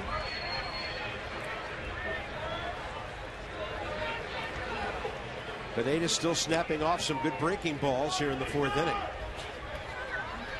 3-2 pitch. And he tried to throw that just like the one to Zimmerman. It was a little too farther out. And that'll get Bryce Harper to the plate here in the 4th. This is a 3-2 challenge fastball from Pineda. That ball's clearly outside. Nice take. Looks like Joe Girardi might want the baseball, and that's it for Pineda. So he'll walk 1, strike out 4 in 3 2/3 tie game.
Around a bit, played center field against the Braves last night. Davey Johnson on his young outfield.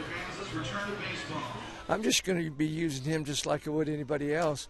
I would have had him moving around the outfield, except he hurt the calf, had the calf strain. But he's a very mature kid for 19, handles himself well, very aggressive, and he looked good the first time out in center field. Left-hander Clay Rapata, and he sidearmed one over to Jorge Vasquez that almost ended up down the right field line. So Harper gets to try to hang in here against a sidewinding lefty.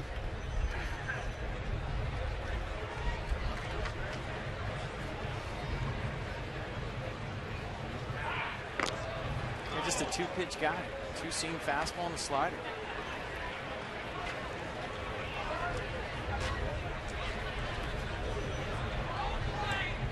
Long-time professional career going back to 2002.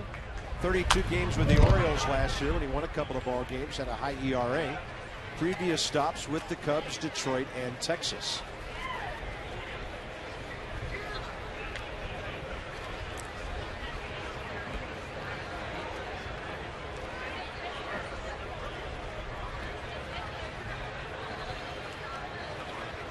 Harper 5 for 14 in the spring.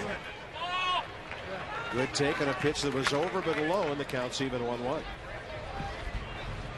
So we have this Bloomberg Sports app that I have on my iPad now. And when a guy comes in that we don't know or haven't seen, which happens a lot in spring training, you go to the video and you watch him. And Clay Rapata on right now, and it says his repertoire: slider, slider, slider, slider, slider, slider, slider. So I'm pretty sure he throws a slider. By the way, that was a slider outside.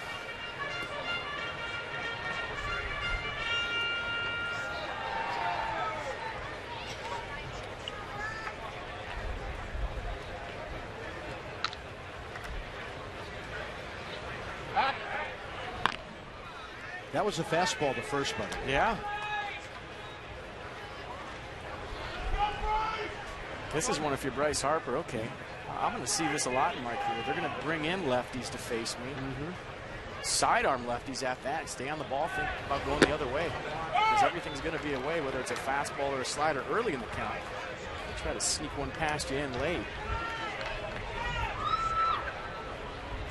Bryce Harper is very good at letting the ball get deep and going the other way. And I'm not just talking about singles and doubles. I'm talking about light tower power to left center field. That's going to get him looking. Nats pick up a tying run on 2 hits. And into the 5th, it's a 2-2 game.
Fifth inning coming up. John Lannon about to take center stage, but let's talk about Chien-Ming Wang.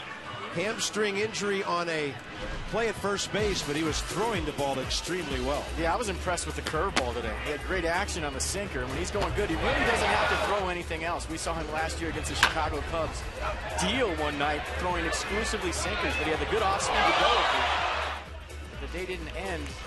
Chien-Ming Wang or anybody in the Nationals dugout wanted it to. And all things considered, with all that was going on right there, I guess a strained right hamstring isn't the worst thing that could have happened. Ooh, man, yeah, I was thinking really bad ankle. So here we go to the 5th inning, and here's John Lannon, 185 innings last year. A workhorse, to say the least, for the Nats. And I haven't talked to John about it because I'm not that comfortable walking up to a player and asking him about trade rumors. But I think John Lannon has done a fine job of filtering things out, doing his work, and getting ready for the season. And we hope it's here because he's a guy who's very meaningful to this organization. He's been a survivor. He's had some bumps in the road and recovered quite nicely last year. How would that conversation go? Hey, John, you getting traded? Wouldn't put it that way. Hey, John, what's new in the trade rumors? There are some people who will walk up to a player and say such a thing. Really? I'm not one of them. Me neither. Hey, who are you getting traded for? In his defense, you know, that's one of those things where you got to keep the blinders on, keep getting your work done, go out there and control what you can control. There's so many things in the game of baseball that are out of your control as a player. And that's one of them. So all you can do is take the ball every 5th day, get your work done, prepare to be a part of this ball club. And, you know, we like John Lannon. We hope he's in a Nats uniform. John Lannon threw the slider about 15% of the time last year, and that was outstanding. And the Nats have struck out Brett Gardner 3 times today. Twice looking. John Lannon with a nasty pitch right here, just on the outside half. Not a whole lot Brett Gardner could do with that one. Maybe foul it off and buy yourself another chance, but good late break on the off speed from John Lannon.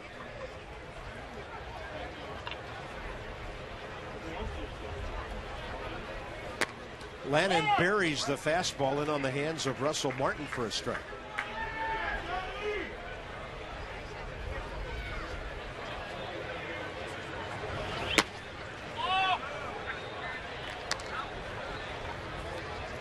Chad Durbin, inning and a third. 3 hits, 2 runs, a walk, a strikeout. Lannon takes over here in the 5th. And later we could see Yuneski Maya and Henry Rodriguez, or one of them, depending on how long John Lannon goes.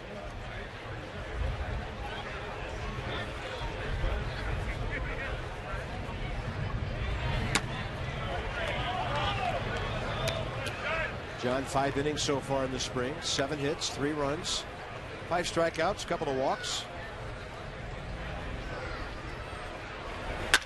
And a ball rocked out to left center by Martin. Over to cut it off, Jason Worth. And the Yankees have their 6th base hit.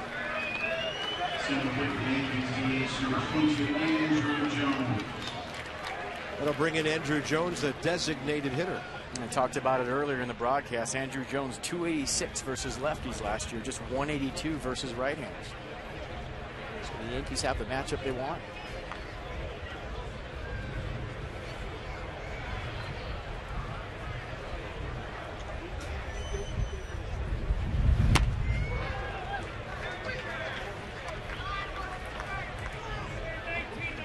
Well, he's loose now, that's for sure, after that. Cutting loose. I think the pitcher and the hitter, right? Wow. Jones walked, stole a base, scored a run back in the 3rd.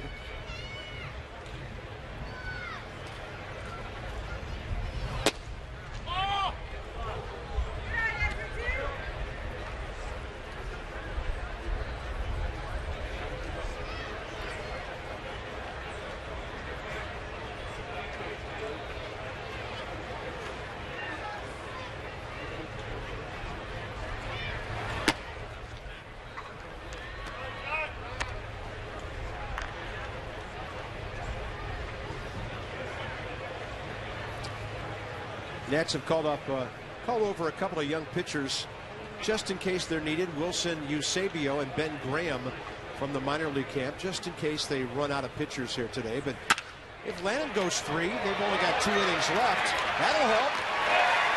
Pitchers can get some longevity in a ball game with a 5-4-3 double play ball, engineered by Ryan Zimmerman and Danny Espinosa. Bottom of the 5th, 2-2 game.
Space Coast of Florida and Vieira's Space Coast Stadium. Bottom of the 5th inning, Bob Carpenter, FP Santangelo, and our outstanding mass and production crew. As mentioned, 3 more for you after today in our spring training schedule. Braves will be here for a 1 o'clock next Wednesday. Marlins, a 6 p.m. 2 weeks from Friday. And then we wrap it all up with the Red Sox visiting Nationals Park. April 3rd, that's a Tuesday at 4:05. Actually, 3 o'clock. I asked Davey Johnson as we wrapped up an interview this morning, what would be his message to Nationals fans as they anticipate eagerly this season? There's a lot of talent here, and I expect us to have a great year. I like the way this camp's going. I expect us to get off to a good start. There's no real glaring weakness on this ball club. We can be pretty good. Davey added, I love this line. He said, we're not down here dreaming. We know we have a lot of good young talent in this organization. And to go with the veterans, it'll be fascinating to see how it all works together. You forgot one thing. You forgot to tell the fans to come. Come to the ballpark. Come watch this club. It's going to be fun. Steve Lombardozzi, bottom of the fifth. Jonathan Solano and Roger Bernardina scheduled. The lefty, Clay Rapata, still out there. Struck out Bryce Harper to end the fourth inning.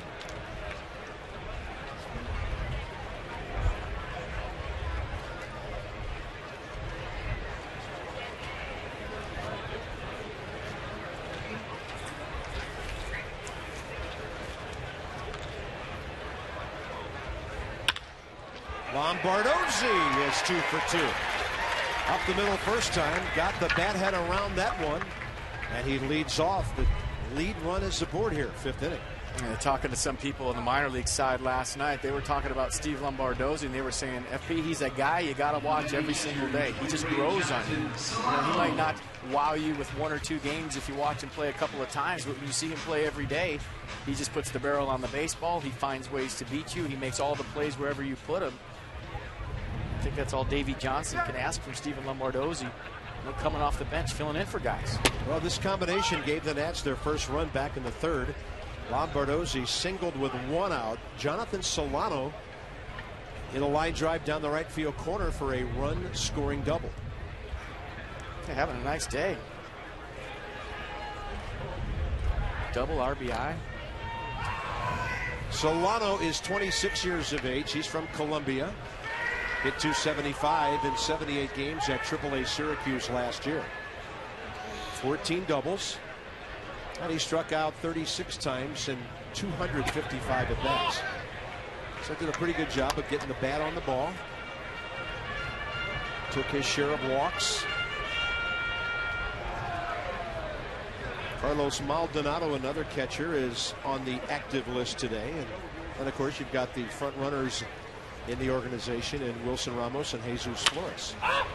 Solano will pop up that breaking ball out to center. Handled by Jason Nix for the first down. Let's check out Jonathan Solano's day. Nice job of hitting right here. A little double down the corner. He's scoring Steve Lombardozzi all the way from first base. And let's check out the hose, too. Fourth inning. You can't run on me. Look at this. Right on the money. Perfect throw. Thanks for coming. Yeah. Roger Bernardina 0 for 2 with a strikeout and a ground ball to first. Runner going. Great jump. No throw. And the Nats have their 6th stolen base of the spring. I like that play because you're at the bottom of the order. Now up to the top. You didn't move that runner with nobody out. Now you get him to scoring position with 1 out. Yeah, in a tie ball game. And that's what we're talking about with Lombardozzi. Little things. He does little things to help a ball club win baseball games. And just going first move right there on Rapata. He got himself in scoring position. Nice job. Roger Bernardino looking for his first RBI of the spring.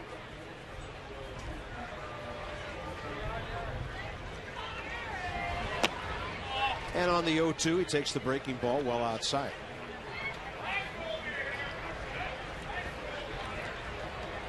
Got a huge hole on the left side of the infield. Bernier cheating up the middle right behind the runner. Now he'll retreat a bit as the pitcher looks the runner back. You can see he's got the whole left side right there. If he lets a ball get deep, easier said than done off a sideline and lefty, but it's something on the ground on the left side. You got yourself a knock and an RBI. He tried to come front door with a breaking ball and just missed inside. Tough ID for a hitter. You're thinking away, and then that frisbee comes right under your hands. And folks, trust me, it isn't that easy. It's not like you can sit up there and go, oh, there's the hole. I'm going to hit a ball there. It's not slow pitch softball. Outside 3-2 with Danny Espinosa, who will have a right-handed AP coming up next. But as a hitter, you do take notice of where the outfield's playing, and maybe it tips off how they're going to work you as a hitter. And if you look where Brett Gardner is, he's on the line, playing him opposite. So that would tell me they're going to work me away early in the count, maybe in late. Bernardino with a good at-bat. Roger was behind 0-2 and drew the walk, 2 on, 1 out. Espinosa and Zimmerman now the next two hitters. That's a big at-bat, left on left. You got a sidewinder. You do anything to get on base and hand the baton to a couple right-handed hitters. Danny Espinosa, switch hitter, hitting right-handed this time, and Ryan Zimmerman on deck. Good at-bat. Yeah, and it's hard to tell, but maybe the runner at second base after the steal more distracting to the pitcher than the runner was at first. So here's Danny, who has struck out and grounded to second base. Those were left-handed at-bats. Takes that one inside.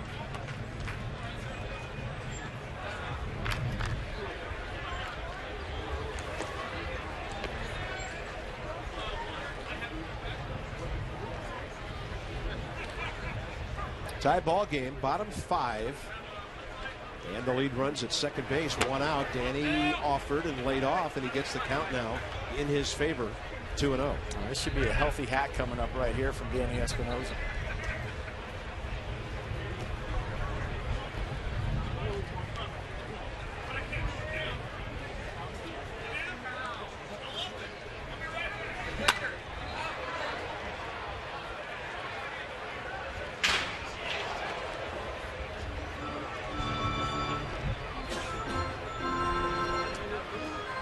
And Danny is hunting his first RBI of spring training. 6 hits, 22 at bats.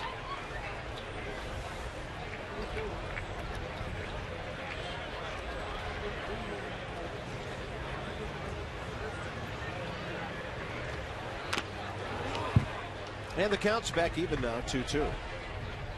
He was talking about his season last year to the beat writers the other day in the clubhouse after the game, and Danny Espinosa described his rookie year as terrible, and he never wants to do that again ever. And then he learned a lot last season. He said that's never going to happen again. Interesting. Well, I know he's not happy about the .236 batting average, but you'll take 21 homers and 66 RBIs from your second baseman every year. Terrible is the last thing I would call his rookie year. High chopper, charging and cutting it off with a good play is Bill Hall. That would have been bang bang at first if the shortstop has to play it. Now it's second and third, 2 outs. And we'll see how carefully they work to Ryan Zimmerman here with a left-hander on deck.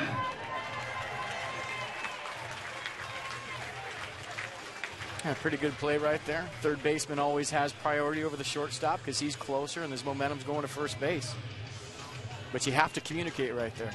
It's all it takes, a little, I got it, right before you field the ball. Then the shortstop can put on the brakes and you can take charge as a third baseman. You called it, partner. They're being very careful to Ryan. Extremely careful with the intentional walk. You can't be more careful. Well, evidently the Yankees don't want to go back to Tampa 5-9, so they're going to walk Zimmerman here to load him up against Chad Tracy. Joe is managing today. Brought in the lefty to face Bryce Harper. He's walking Ryan Zimmerman to get to Chad Tracy. The Nets, by the way, have some right-handed bats in that dugout. Brett Carroll, Jason Michaels, Tyler Moore, Bud Tracy, and Davey Johnson wants to see this veteran guy against some left-handed pitching as well. He will be the hitter. By the way, the Yankees have a new catcher in J.R. Murphy. And Mark Teahan will be the pinch runner for Ryan Zimmerman.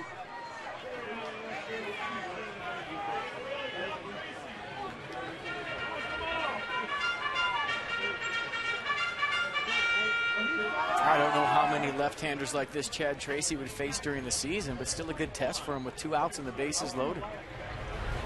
Yeah. That's something to work on right here. Veteran guy, probably seen a million guys like this. Have a game plan, stick to it. Put the barrel on the baseball. Chad Tracy has done that for the majority of this camp. Came into this game 5 hits, a homer, 8 RBIs. Bomb last night in Orlando.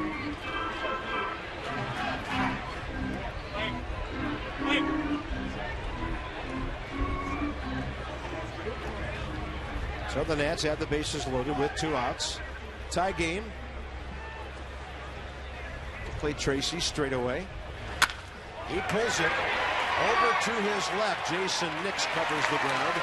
And the Nats will strand 3. They have left 5. Into the 6th inning, it stays 2-2.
A lot of red, white, and blue in that Nationals team store down here right behind home plate.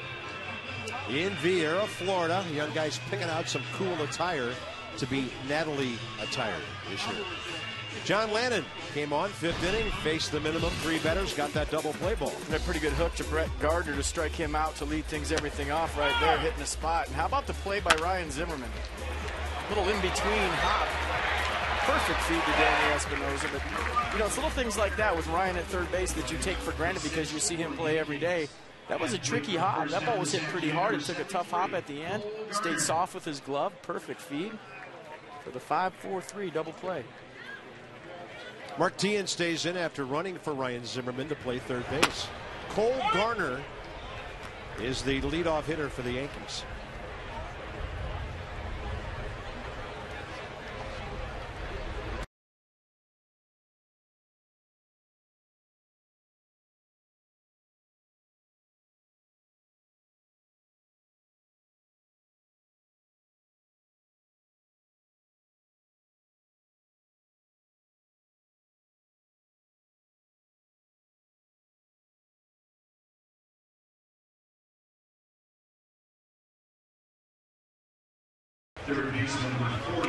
Bill Hall will be next for the Yankees.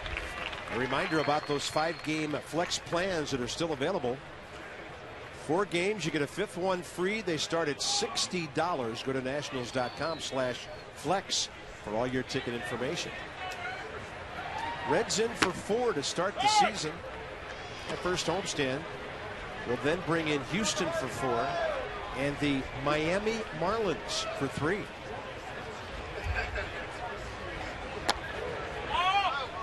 We'll make our first visit to that Miami ballpark. Looks like on Memorial Day, Monday, May 28th. There will be no shortage of colors when we get to that ballpark. The world's largest art gallery, I understand, with fish. The uniforms, that thing out in left center. It's an field. art aquarium. Harper handles that one, 2 quick outs, and John Lannon, thanks to that double play ball, has now gathered some momentum in his so far 2 innings of work. Check out the ranks on the ball club last year for John Lannon. First with 10 wins, first with 33 starts. You see the innings pitched, second in strikeouts.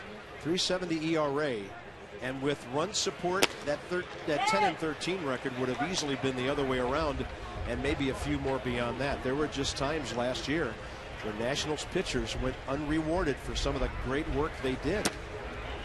You know, it's worth noting again the job Steve McCaddy And the guys did with that pitching staff. 6th in the league last year at 3.58. 4th in saves. 2nd fewest strikeouts, but the 5th fewest walks. So they pitched to contact most of the season. And in a couple of other categories, they were respectable. 7th in runs and 5th in home runs. Great breaking ball by John Lannon. Chin-Ming Wong started the game, got hurt.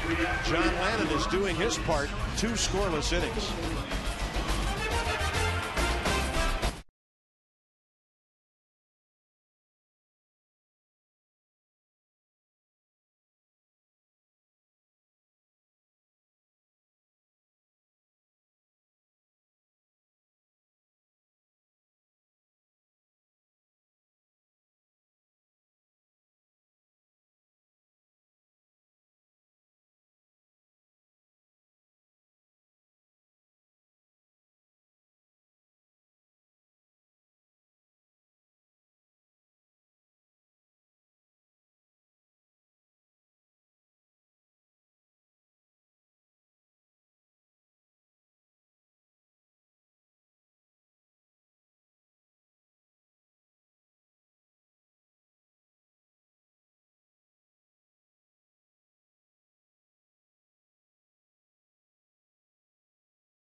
Good day for some sizzling burgers and chips here at the ballpark. Beautiful day in Vieira.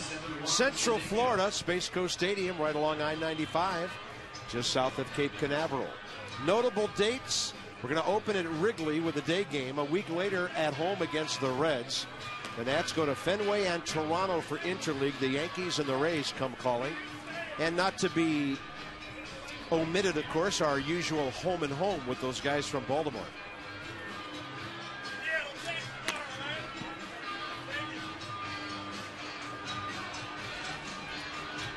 Do I see a familiar guy standing out in left field for the Yankees? Is that our buddy Justin Maxwell? It is. Had a nice chat with Justin before the ball game. One of our great guys from the D.C. Baltimore area. Mom and Dad were big Nats supporters, and they're doing just fine. So good to see J. Max playing here for the Yankees. He's in left. Melky Mesa in center. And in right field, Zoyo Almonte. Nice.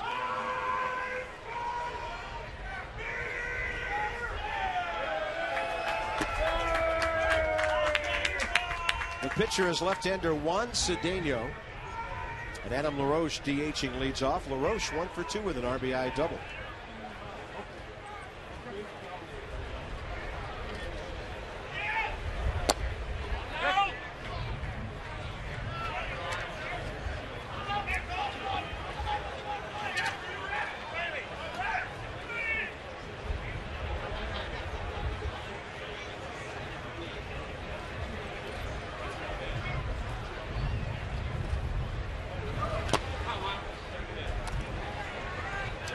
The count his favor again.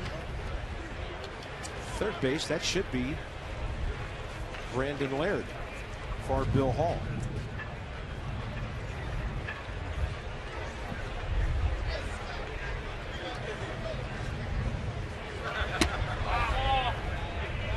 Our thanks to the Yankees, by the way, for coming into the booth here and telling us who the subs were going to be at different positions.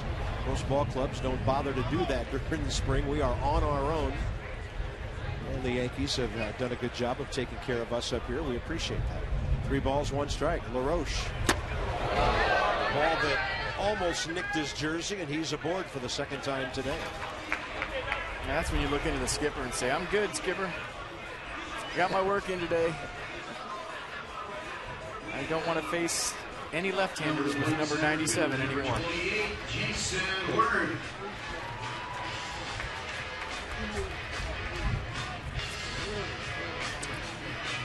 Three o'clock here in Vieira, Florida.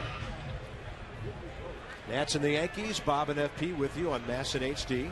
Third of our 6 spring training telecasts. Jason Worth with his third AB of the day. And Bryce Harper on deck. Tie game, bottom 6.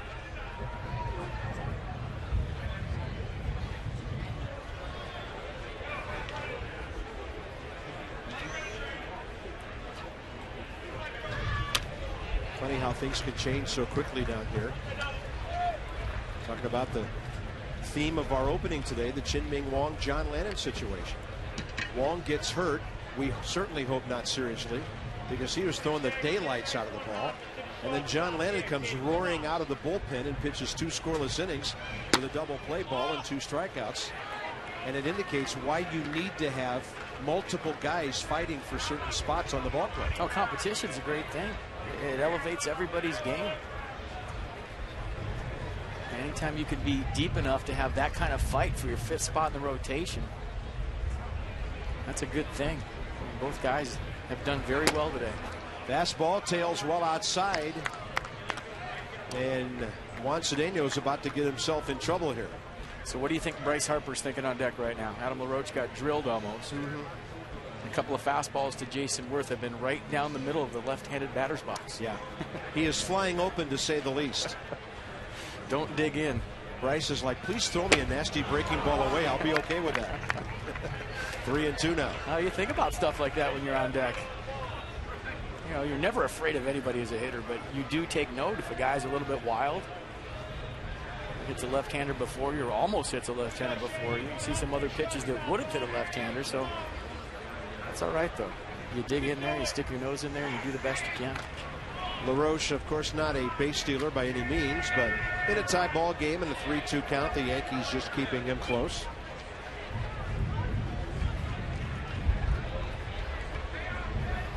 This guy might put a runner on second without you having to swing. Worth does swing, and that's well hit. Right field corner, and that is off the wall. LaRoche heading for third, Worth into second, and Bo Porter will hold Adam LaRoche. And of course, some of the fans who don't see much big league baseball down here up in arms because he was not sent. But there's nobody out, and it is spring training. Send him. What are you doing? Nobody out. You got to hold him. And it sets the stage for Bryce Harper. Nice piece of hitting by Jason Worth as he ends his day with a double down the right field line. Nice. Remember, Adam LaRoche had a little ankle thing going on early in camp, so no need to stretch him out right now. But a nice test right here for Bryce Harper. Second and third, nobody out, infield back, facing a tough lefty. Here we go. There's Brett Carroll, who will pinch run and then play the outfield. Nats taking some good swings opposite field this spring, which is FP and I talked about Tuesday night. You have to do in this ballpark. It's just a wind tunnel out there, and you can get yourself in some real good habits by staying on the ball and just hitting it hard the other way.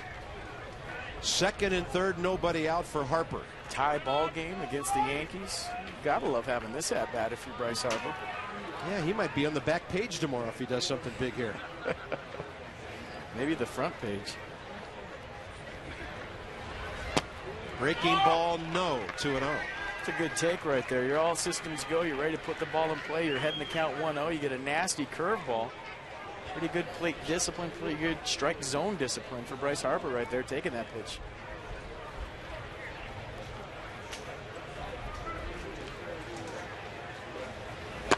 Well, Harper was looking for the heat. Taking a shot to make it a 5-2 game on a 2-0 pitch. Why not? That's a little bit late. Foot down late. Kind of pulled off a little bit. I think you called it, partner. He was thinking 5-2 all the way on that swing.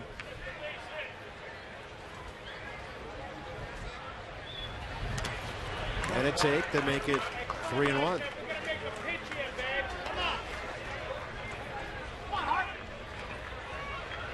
A nice block right there. Had J.R. Murphy in the game? That is J.R. Murphy. Nice block, J.R. Saved a run. Switch hitter Lombardozzi on deck. 3-1 pitch. Harper taking another big-time shot. It'll be interesting to see right here in the 3-2 pitch if Bryce Harper gets a fastball. You see the 3-1 hack right here. He gets some extension, doesn't he? He doesn't get cheated. He doesn't get cheated in batting practice. He doesn't get cheated in the game. He lets it fly.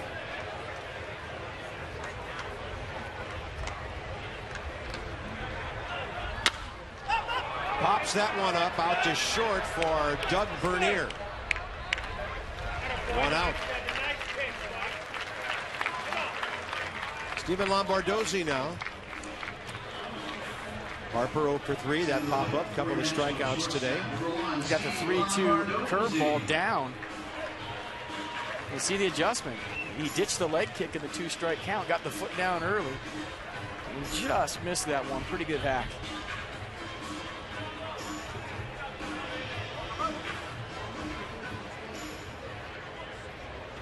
Lombardozzi's had a big day. Base hit up the middle, base hit to left, a run scored, a stolen base. Playing shortstop today.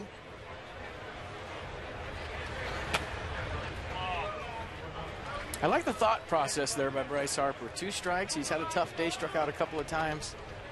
Made the adjustment. We talked about the effect that Mark DeRosa might have on these guys with the 2-strike approach. You saw it with Bryce right there. Big leg kick on the first 2 hacks. Took the leg kick out of his swing. Didn't get the job done, but made an adjustment. And more times than not, you'll be successful in baseball if you make that 2-strike adjustment. Just try to put the ball in play, and that's what he did.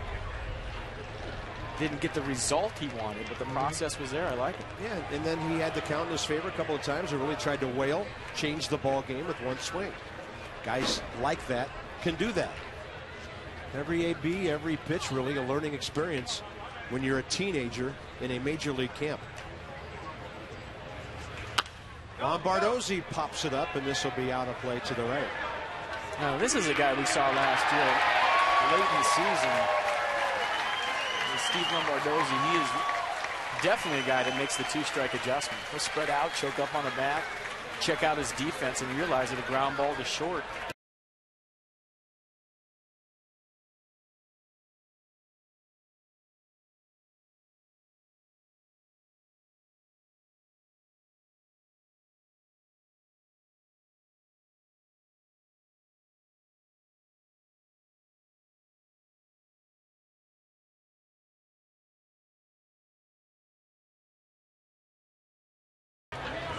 Third base, LaRoche leadoff walk. Second base, Carroll pinch ran for Worth after his double. Lombardozzi pops it up. Straight back, and for the Nats, fortunately, just over the screen. Horrible play. He's going to fight with 2 strikes.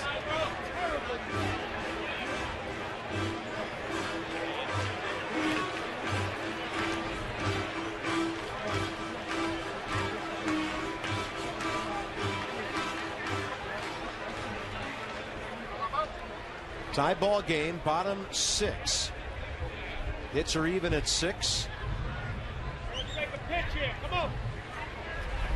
Lombardozzi continues to be tough to get the ball by.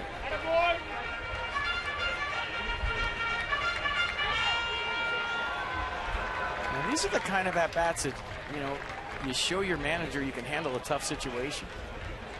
You're a young kid in camp. Tie ball game, bottom of the 6th. If you can put the ball in play and get a run across, there's high fives everywhere. Lombardozzi gets a piece of that one to left. Tagging, scoring, Adam LaRoche, and the Nats lead 3-2. Great at-bat, Steve Lombardozzi. You said it. That'll fire up a ball club right there. You got a young kid fighting up there, fouling balls off, picking up his teammate Bryce Harper right there. That's a great job. 2 for 2 with a sac fly today. Those are the high fives I was talking about. Joe Girardi to the mound is going to make another during the inning pitching change here. Did Joe think he's in Fenway Park today? He doesn't know that I'm flying back to California tonight. The Nats have taken the lead on Masson for the first time this spring, and we love it.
Nationals have taken the lead here, and they still have another runner in scoring position.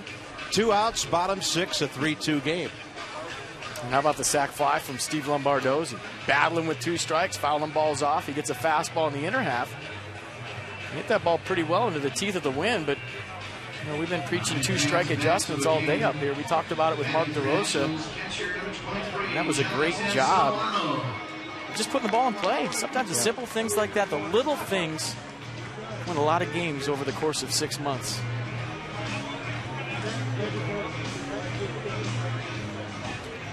Brett Marshall takes over here for the Yankees. And when you have a staff like the Nationals have, and you do things like that on a consistent basis, you're going to win a lot of baseball games. Brett Marshall, 6th-rounder for the Yankees, back in 08, career minor leaguer so far through his first 4 years. Jonathan Solano, the catcher, has had a good day. He's driven in a run and maybe cost the Yankees a run by gunning out a would-be base stealer at second base. Some good young catching talent in this organization. Brett Carroll still at second base after running for work. Brett probably will take over in center.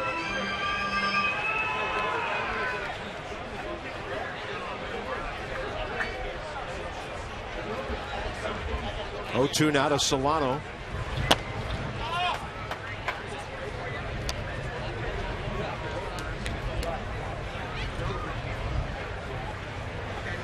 Top of the order, Roger Bernardina.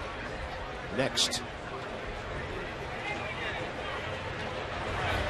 Breaking ball, a good one. Solano gone, but the Nats take the lead. A leadoff walk helped. Worth set it all up with the double. Lombardozzi, the RBI. This color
On to the 7th inning here in spring training as we move to our game summary.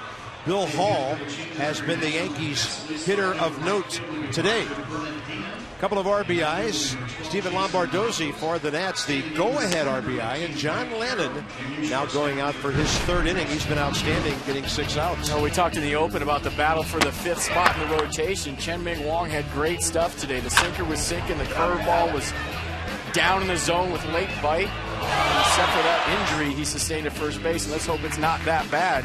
He had a fantastic day, and John Lannon was just as good. The good curveball, the good fastball command, got ahead in the count, worked very fast. So, partner, I don't know what you got, but I got today as a push for that 5th spot in the rotation. Well, a push means competition. Lannon to Jason Nix.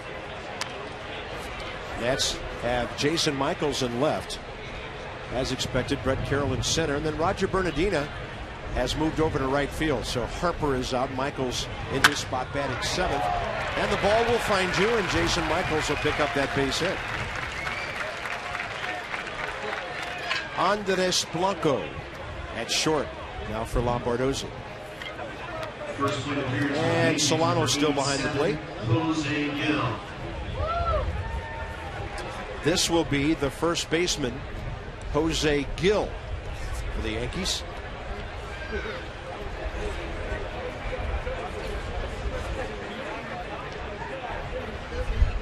How's your scorecard looking?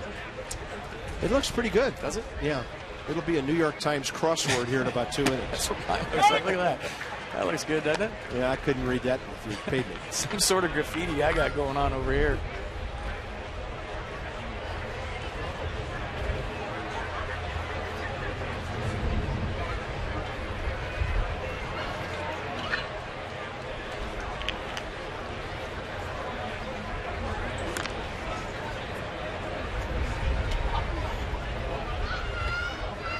John Lannon giving up 2 hits now.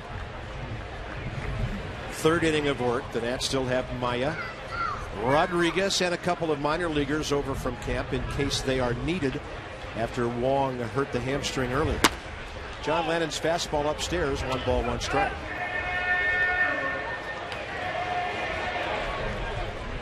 I think as a pitcher or even a hitter, this is where it gets tough. When you're facing guys you haven't faced before, you've been in the league for a while. You know, John Lannon's been around. He's got a book on everybody. All of a sudden you start facing guys with 70s and 80s on their back. You don't know what to do against them. You don't know where their holes are in their swings. You don't know anything except for that you're going to throw strikes. And sometimes you can get hurt against these guys because you don't know who they are. And a good play by Solano there. Yeah, Gil's an 8-year minor leaguer. Jason Worth chatting with some of the guys out in the bullpen after doing his running on the track. Catchers are the ultimate multitaskers. Solano blocked that pitch, and while scrambling to pick it up, he threw off the mask. Runner going. Now he throws a bullet, but it's late. That pitch was stolen on the pitcher, or that bag was. And Jason Nixon to second base. The tying run with nobody out here. Yeah, pretty good jump by Jason Nix. He went first move right there. Solano with a throw that kind of ran up toward first base. Danny Espinosa, no shot. And like you said, that was stolen off John Lannon. Jose Gil now with a count of 3-1. Oh, John got a bit of a break there as the hitter went fishing. Young guy, over eager in spring training. 3-2 now.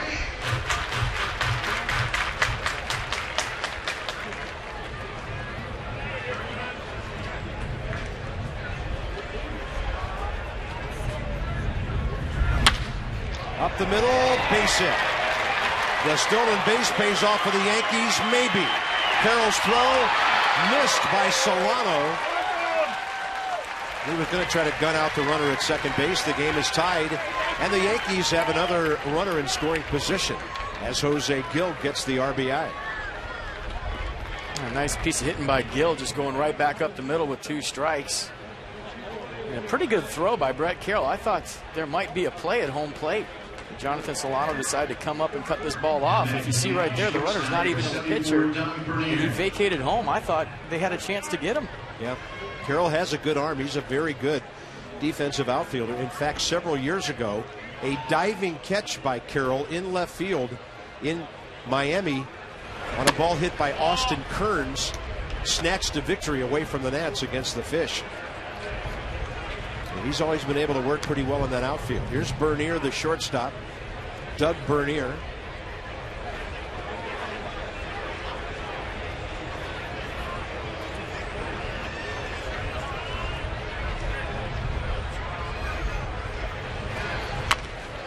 Lays one down beautifully.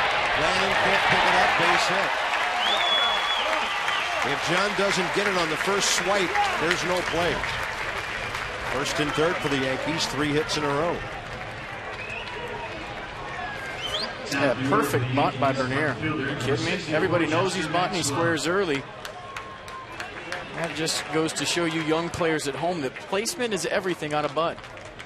You can lay down a good sacrifice and get yourself a hit on top of it if you can place the baseball, and that was perfect. And an old friend of ours, Justin Maxwell, the hitter now. He is on the Yankees 40-man roster. 260 at AAA for the Yankees last year with 16 homers and 35 RBIs. And he still enjoys the distinction of hitting the only walk-off grand slam on the last home game of the season in Nationals history. A matinee game 3 or 4 years ago before the Nationals went down to Atlanta to wrap things up. Big, tall kid, great athlete, great arm.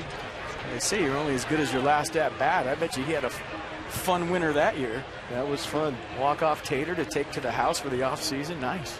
And, of course, he is a Maryland Terrapin. Johnny Holiday wanted us to put that graphic up there, by the way.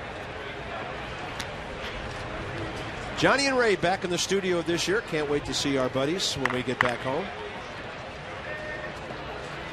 Third base, Gill. First base, Bernier. Justin Maxwell has always had a ton of power and a ton of speed, but the strikeout has been his problem at this level. Lannon, a former teammate, misses low 2-0.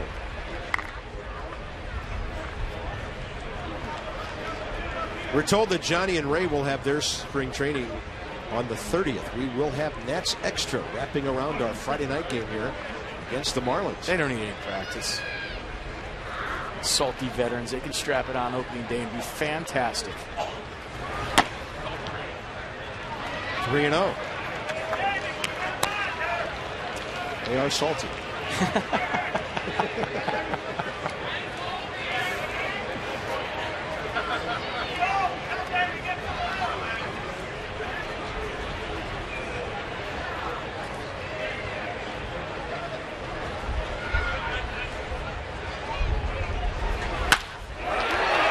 Well hit, and the Yankees have the lead.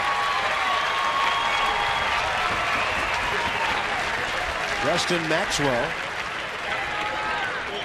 That's his 5th hit and 15 at bats this spring, and his 2nd RBI.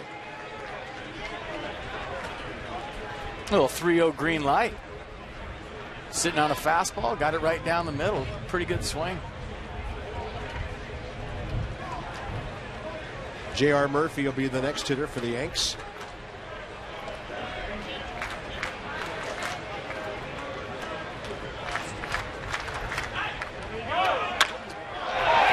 Runners going all over the place for New York.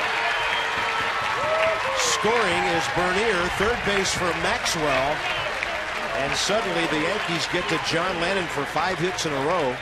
They might remember that complete game he pitched against them at Yankee Stadium 3 years ago, when the Nats went up there and won 2 out of 3. Well, I think this is a case of a couple of things. Maybe John Lannon getting a little bit tired, and what I said earlier, he has no clue on how to pitch these guys.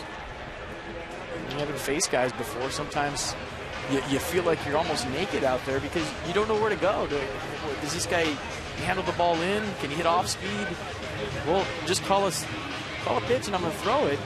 To where early when he came in, he's facing established guys with a game plan, guys that he's probably faced before.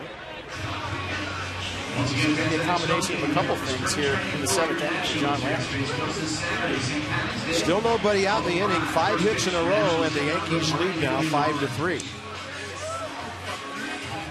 Gary Sanchez will take over for Andrew Jones as the DH. And Carp, I think it affects command and control guys a little bit more than power guys. Yep. If you're a power guy, you throw 97, 98, here it is. You really don't care who you're facing, when you're facing them. You can make mistakes right down the middle of the plate because of your velocity, you get away with it. But when you're a guy like John Lannon, not so much. Well, John could use a first pitch out. And tracking that one, Chad Tracy for the first out here in the 7th.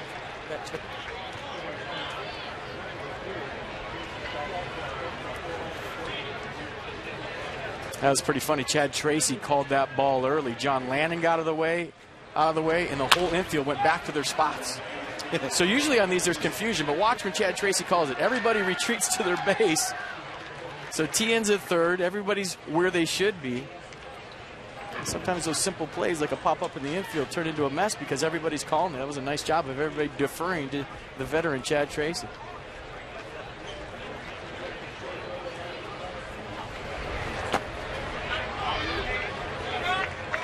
Cole Garner, the hitter.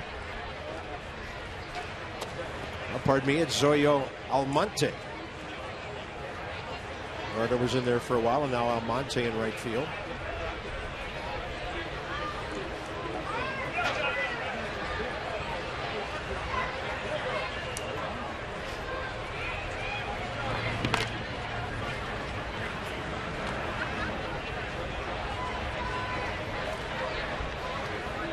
Yankees have 5 of their 11 hits in this inning. Maxwell at third, Murphy at first.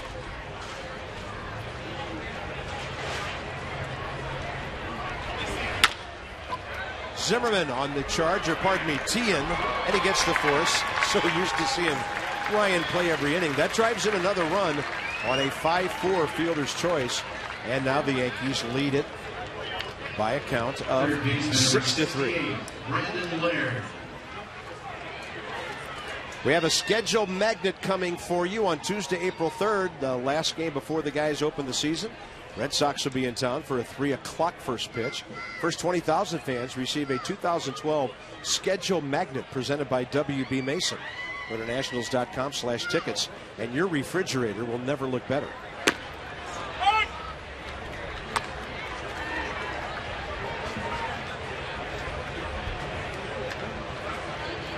Eighth man to bat in the inning is Brandon Laird, the third baseman.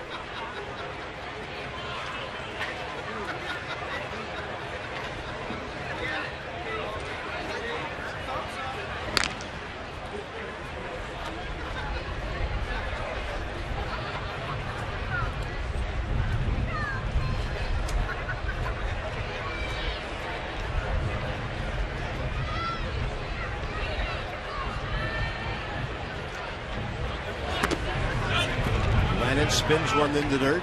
Well blocked by Solano, who's had a very busy day back there.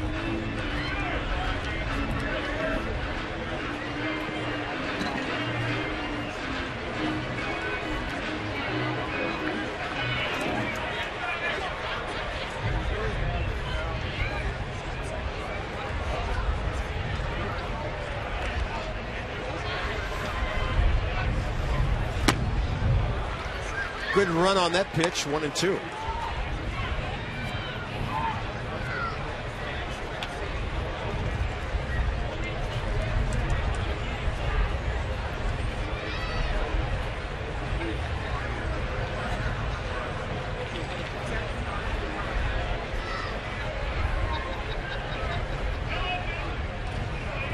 Runner picked off. Chasey turns and fires. And Blanco the tag, so that ends the inning. Yankees get 4 runs on 5 hits. At the stretch, they lead 6-3.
Seventh inning stretch. Good crowd here at Space Coast Stadium today. Yankees with a 4-1 seventh have taken the lead.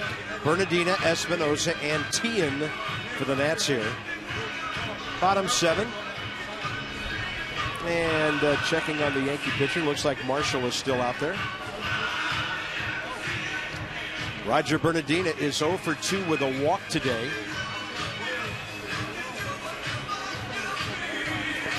And we welcome to our headset down in the dugout, Steve Lombardozzi. Hey, Steve, nice day today.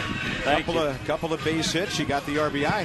I think FP and I were more impressed with your final at bat for the sac fly maybe than the others, because you really had to battle. So well done, and tell us about your approach at the plate during these spring training appearances. What are you trying to show Davey Johnson? Yeah, the last at bat, I'm kind of with you on that one. I was just kind of thinking up the middle, stay loose, and I was just fighting off pitches and got a fastball to handle. But no, I'm coming into spring training with a mindset of doing what I've been doing the last 3-4 years, just battling at the plate, having a game plan, and going up there with an approach that helps the team. Oh, you helped the team right there. Is that one of those at-bats, Steve, where you look out the defense, you see the infield is back, basically giving you an RBI? Sometimes those at-bats can be a little bit tricky because it's all you have to do is choke up and put a ball in play, and you get an RBI, you put your team ahead in the 6th inning. But I thought you did a great job of battling. Thank you. Yeah, I was, like you said, I was just trying to stay short and think the middle of the field.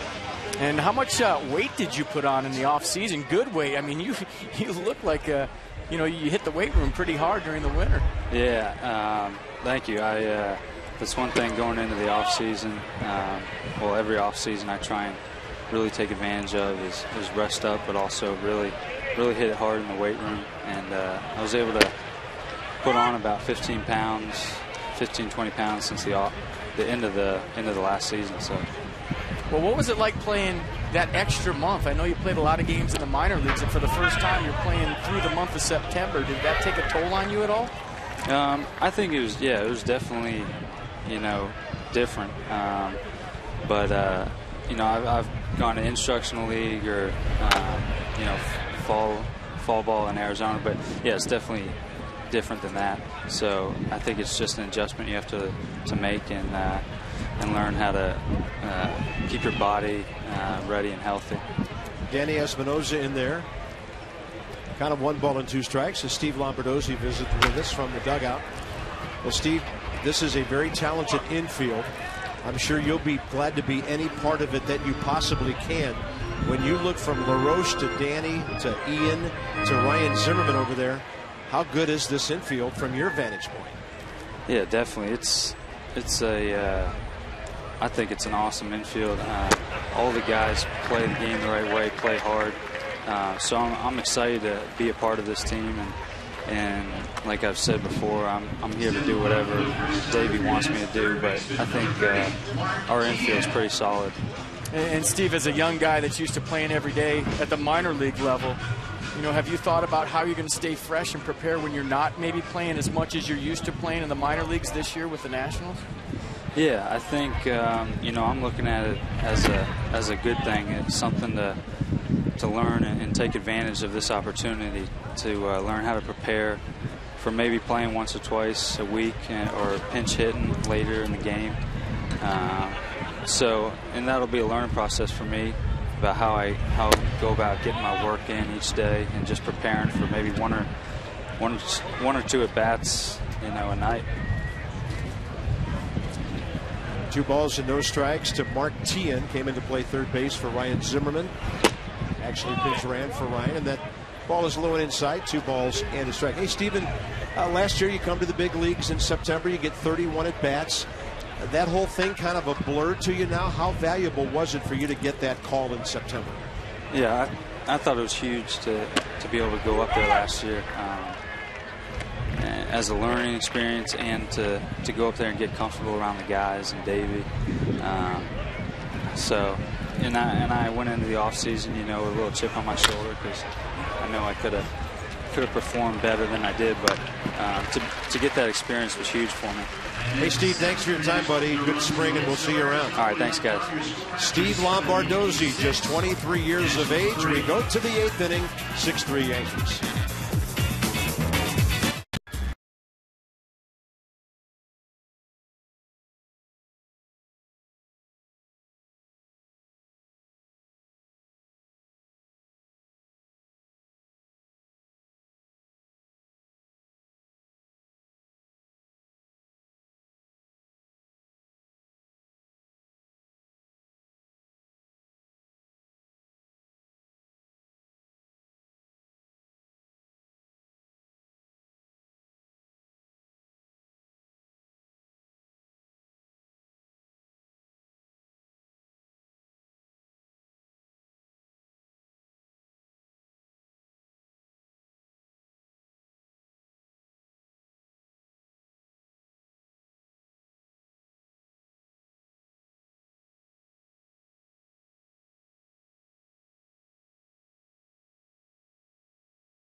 Go Stadium, home of the Nationals here in Vieira, Florida.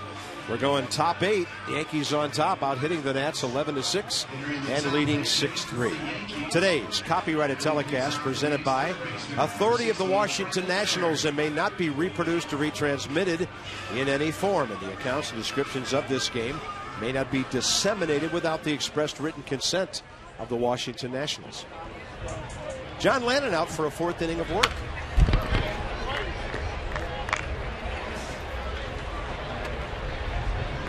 Lannon, coming into this game, had worked a total of 5 innings over 2 starts.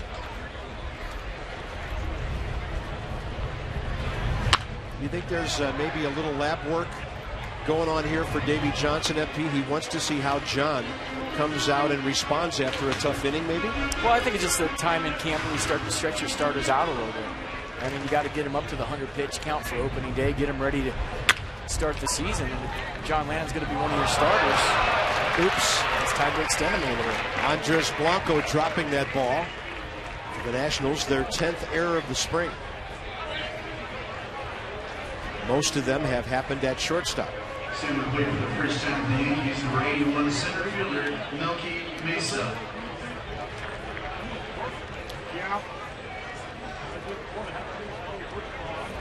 Next up for the Yankees, Melky Mesa.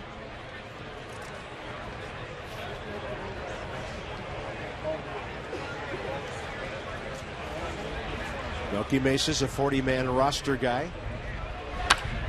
And he goes up hacking from the Dominican. Single A Tampa. And then most of his time at Double A Trenton last year. He had 251 with 9 homers and 46 RBIs. He just turned 25. If your name is Melky, there's a good chance you're going to be a Yankee. That's trouble. Tien's dive, unable to reach it. Laird heading for third. Mesa into second. And Michael's throw is late, and second and third, nobody out. It's a little thing, but it's a good play by Danny Espinosa right there on the short hop of not trying to pick it with your glove and make a tag. And keeping the ball in front of you with a runner rounding third base. So as a middle infielder right here, if there's a play and the throw's in the air, you go ahead. But right there, watch him come off the base and be a catcher and block it to keep the run from scoring from third base. Nice play. It's a little thing, but it saved a run. David Adams is the second baseman. He'll be the hitter here. Adams is a very good friend of Brandon Geyer, who's a farmhand with the Cubs from the Northern Virginia area.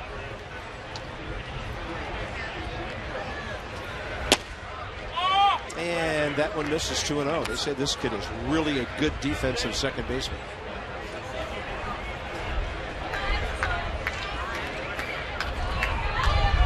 .308 at Tampa last year. .429 for the Gulf Coast League Yankees. And suddenly Lannon behind 3-0 with the infield in. And Yuneski Maya getting ready. As a rule, managers would prefer not to make during inning pitching changes in spring training, but a couple of things have happened today to possibly make that necessary. 3-1 now as they turned Adams loose on 3-0.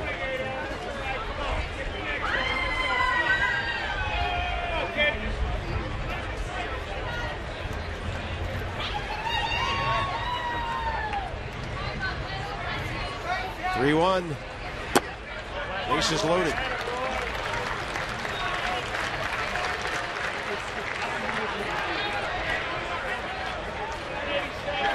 First baseman number 87, Jose Gill. Jose Gill had a good at bat last time off Lannon with a base hit up the middle after Jason Nix had singled and stolen second base.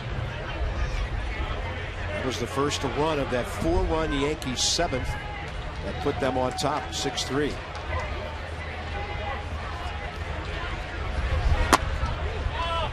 I gotta imagine John Lannon's maxed out right now. You could tell his pitches are up in the zone all of a sudden.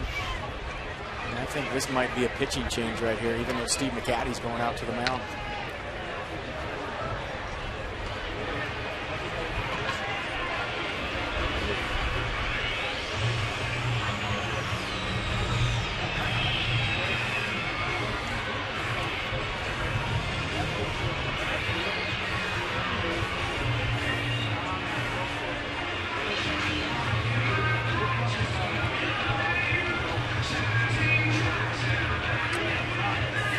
Nationals will be in Tampa tomorrow behind Gio Gonzalez.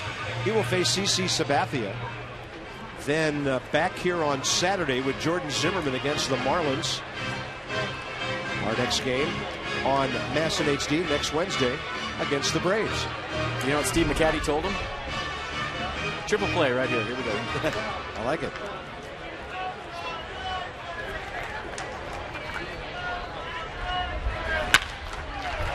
A hot shot that could have been 3 had it been right at Martin. Hey, well, it's a triple play. Here we go.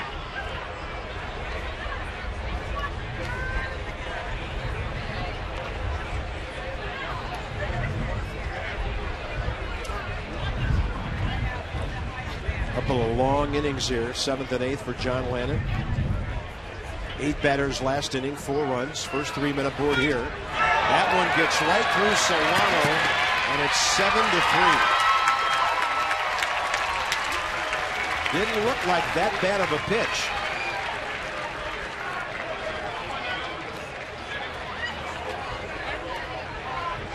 All right, let's check it out one more time. And that's one that Jonathan Solano will tell you he should have probably caught. Yeah, that ball's got to be caught. Pass ball.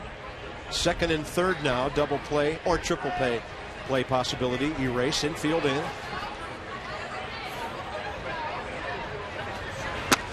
Lannon gets a strike high in the zone on the inside corner. And the count's 2-2.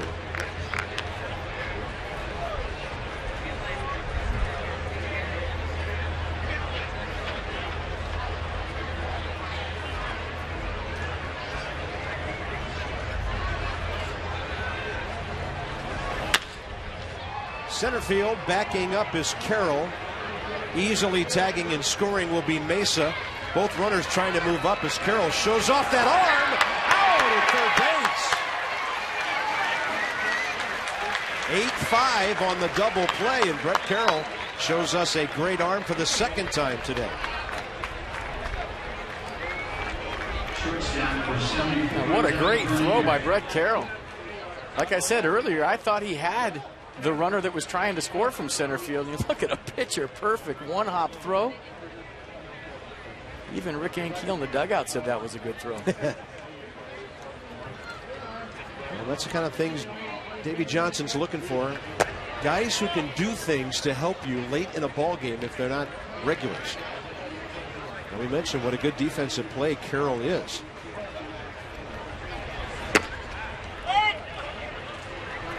Doug Bernier, the shortstop now with the bases empty and 2 outs. And home plate umpire Paul Nauert will be really excited that I'm going to bring this to light right now. He pointed to home plate and told everybody that that run counted. He forgot how many outs there were, thinking there was a double play to end the inning, and the runner from third has to score before the out's made. Behind him at third base. So spring training for the umpires too. Yeah.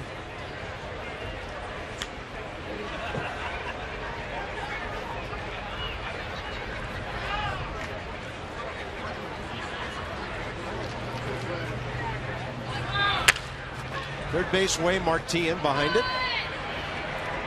Right on target. Yankees will pick up 2 more runs, one of them unearned. Bottom of the 8th coming up. It's now 8-3.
Marshall still pitching for the Yankees, and the Nats on the short end of a lopsided score now.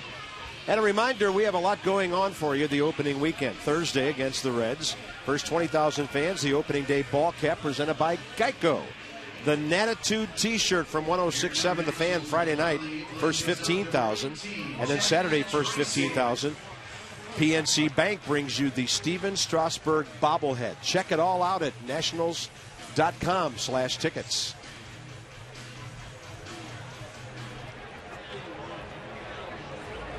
Comfortable day on the berm out in left field. Chad Tracy leads off. Bottom 8, he's 1 for 3 with a base hit back in the 4th, a run scored.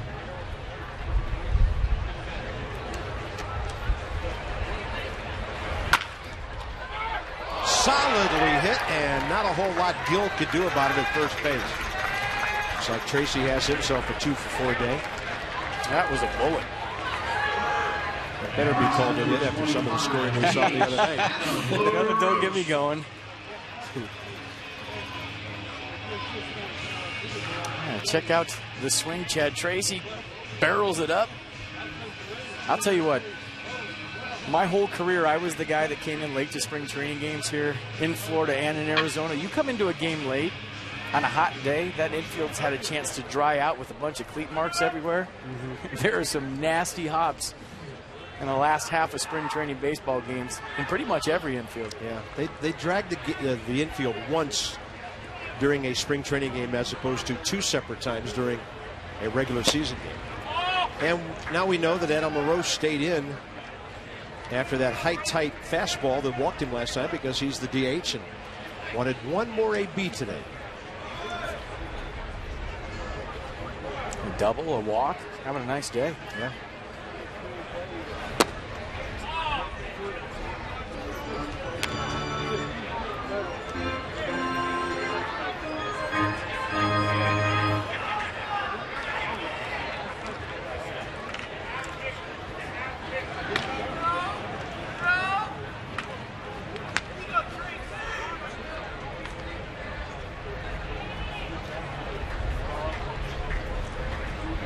Nats have gathered in 7 base hits today. That ball outside, and the count to the eagle-eyed LaRoche, 3-0. He's a good on-base percentage guy. Even when he was struggling last year, didn't play after May 23rd because of the shoulder.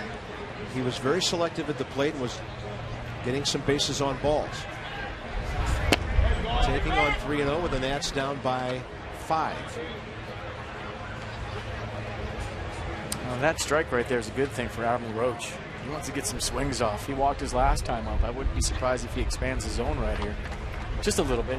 You don't want to go too far in the zone, but you want to get your hacks in too. No, that was up. Fastball up, 2 on, nobody out for Brett Carroll, who you just saw in the on-deck circle a moment ago.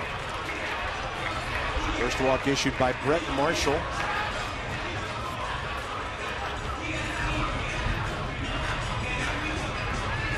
Base runner for Nationals number 57, Tyler Moore on first. And now batting for Nationals center fielder number 15, Brett Carroll. Nationals pinch runner, Tyler Moore.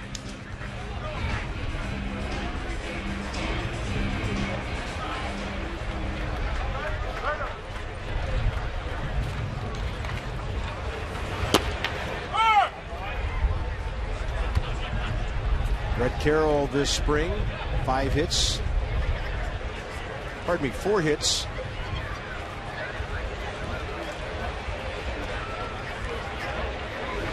Well, he's got 5 and 23 at bats. A lot of guys on the stat sheet this spring, and sometimes the lines are hard to distinguish the ones above and below them. But we have seen what he can do defensively. Just a good all-around ball player, good base runner, good defense. And a base hit there, maybe. It's beyond the reach of Doug Bernier. Bull Porter holds Chad Tracy. And the Nats have the bases loaded, nobody out, with Jason Michaels coming up. And that's a good day for Brett Carroll. Had a chance to throw 2 guys out, threw 1 guy out. Showed off the hose in center field, and now he's got to knock on top of it. Number 12, Jason Michaels. Jason Michaels, guy who's 37 years of age, trying to make a ball club. A couple of years with Houston recently. Phillies and Cleveland before that. One of FP's buddies from the University of Miami, where he hit .396 there in 2 years. That's a ball rocked into the corner, and it hooks foul. Might have cleared the bases. Would have been at least 2. And it just missed being a bases clearing double. Watch where this ball lands. When you're fighting to make a ball club, just a matter of a foot between 2 or 3 RBIs, and you're standing back in the batter's box. Tracy at third with a base hit. Moore running for LaRoche, and Carroll with the base hit. We're on the move there. 0-1 pitch, and that's low and away, blocked by J.R. Murphy.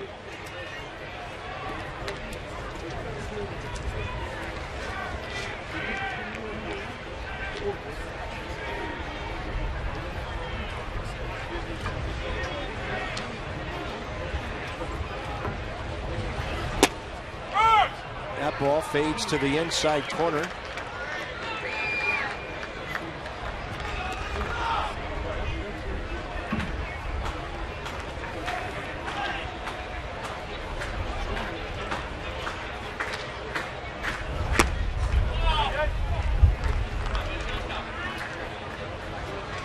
And the count 2-2. That's not by any means out of this game. Bottom of the 8th.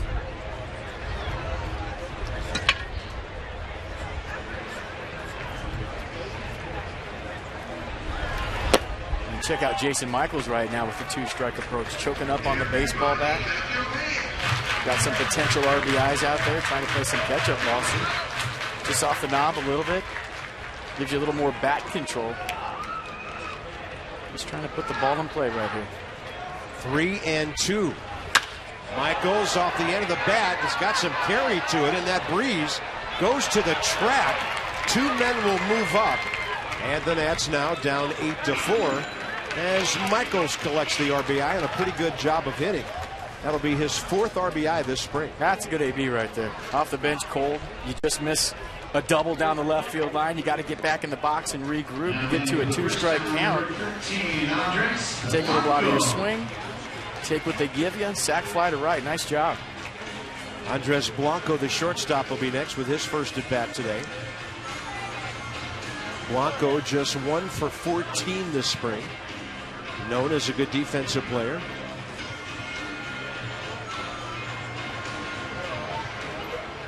And that one hit left the yard.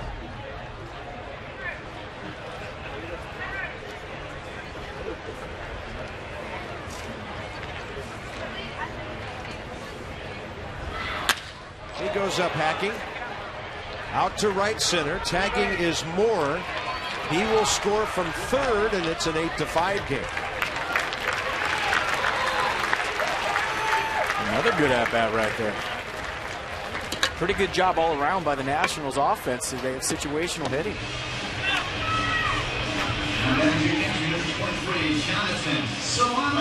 Catcher Jonathan Solano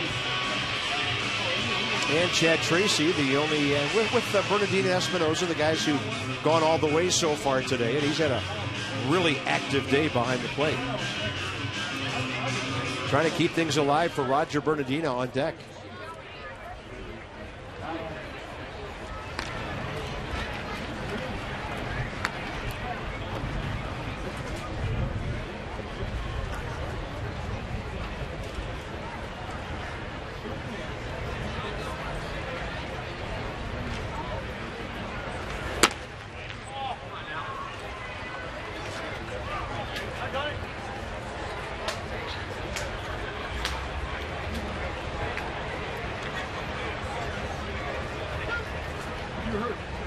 Roger Bernardino 0 for 3 with a walk. 1-0 pitch, and Solano was letting it fly. Well outside, 1-1. That was a predetermined, I'm going deep on this pitch no matter where it is. He was committed to it. Committed to a 1-0 fastball. It was a slider away, and he just pulled off.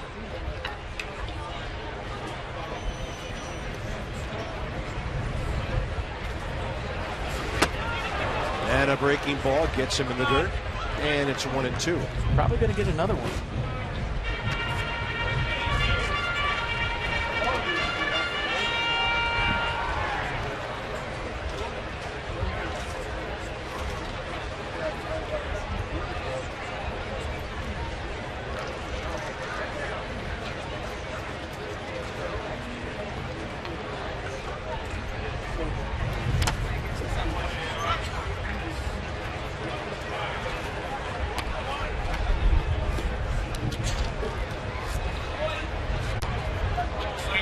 Four o'clock on the Space Coast. Yankees 8, Nationals 5. A lot of hits in this game. 20 between the two ball clubs. And the Nats are trying to get one more runner to give Bernardino a chance here in the 8th.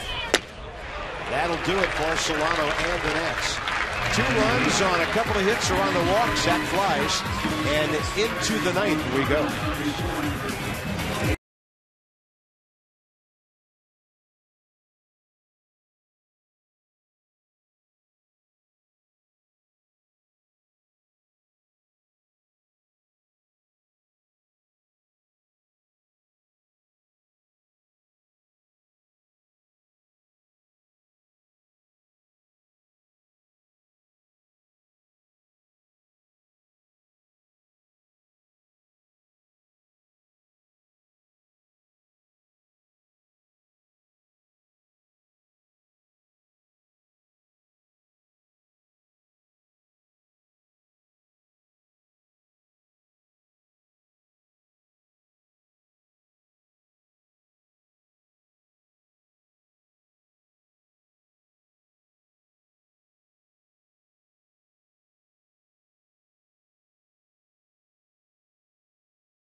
Yankees didn't bring many of their regulars over here today, but the line score kind of looks like they did.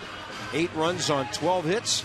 Nats have had some good moments with Steve Lombardozzi, couple of hits. Chien-Ming Wang threw the ball really well before stumbling on a play at first base. John Lannon, couple of good innings and a couple not so great, but he did get 4 innings and a lot of work in today. And our bench player of the day, Brett Carroll. Yeah. You come into a big league baseball game off the bench, you're trying to make a team. Guess what, folks? This is how you do it. Check out the one-hop seed to third baseman Mark Tien right there for the out. So showing off the hose in center field. And he got a base hit. And we will see Henry Rodriguez here in the 9th inning. And fastball slider change from Henry Rodriguez. 2 games, 2 innings so far. Hasn't given up a hit. 2 strikeouts, no walks. Fastball's 1,000,000. The changeup's about 92, and when the curveball's thrown for a strike, it's devastating. And when they're all working together, have a seat. Yep. Justin Maxwell came into play left field, RBI single back in the 7th. And then he scored a run when the Yankees scored 4 times on 5 hits.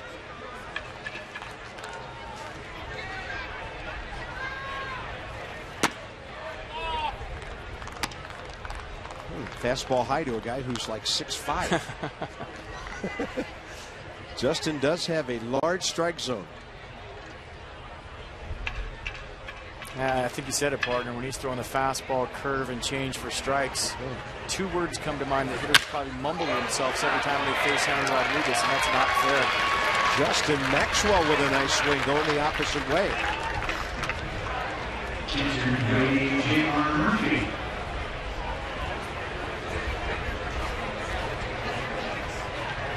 Look at the bullpens. Primarily National League, except for the Yankees in there. The Nats were top 5 in all of baseball. Thanks to Clippard, Storin, Burnett, Rodriguez. Todd Coffey at times. And the strength of their ball club last year, I thought, was their bullpen, and that's only going to get stronger this year with the addition of Brad Lidge. Yeah, that's the thing. It could be even better. Yep.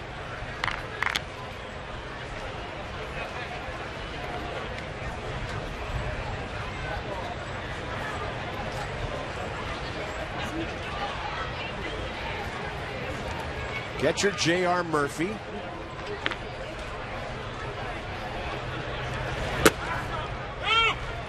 RBI single last time in the 7th.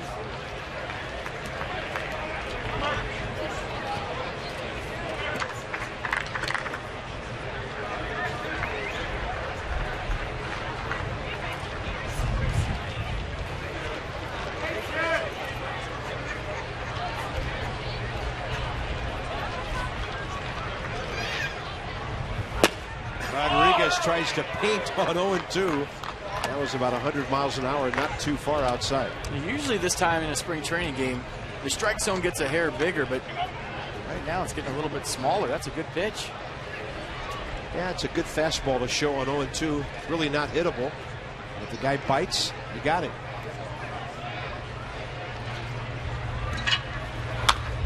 And he drops that breaking ball in there, and Murphy able to hang with it.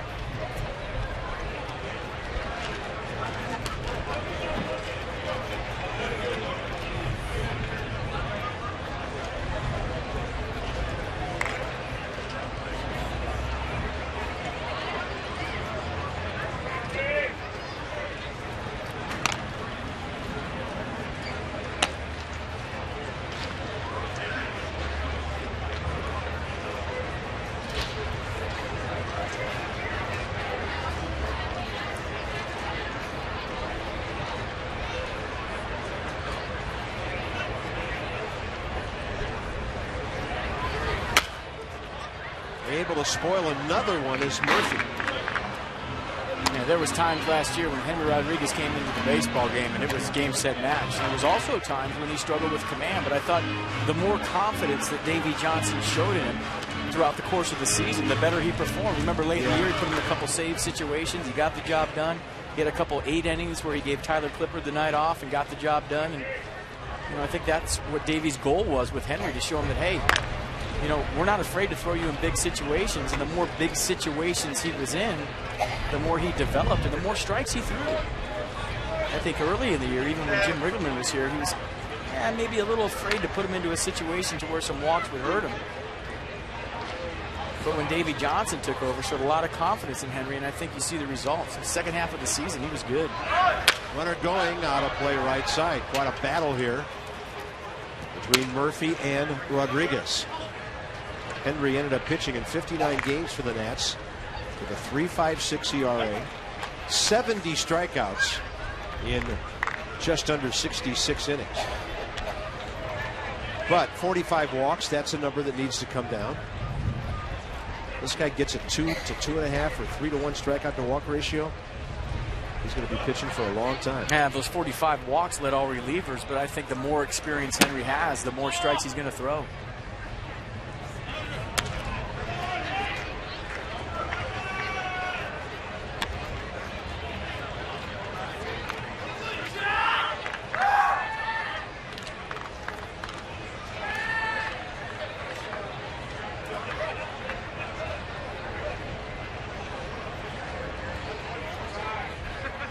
Two.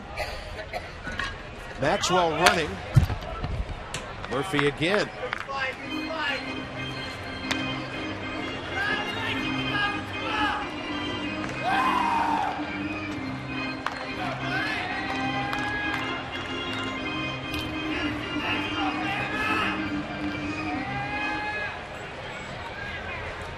Nobody out, top of the ninth. Yankees on top, 8-5.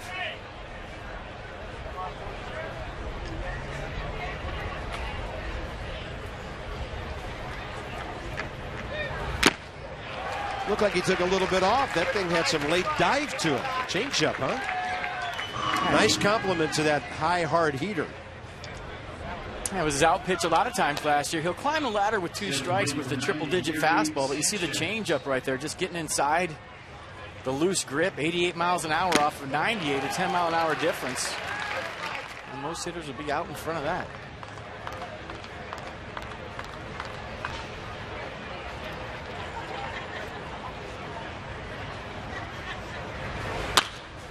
First pitch swinging in the air right side off the bat of Gary Sanchez, now the DH.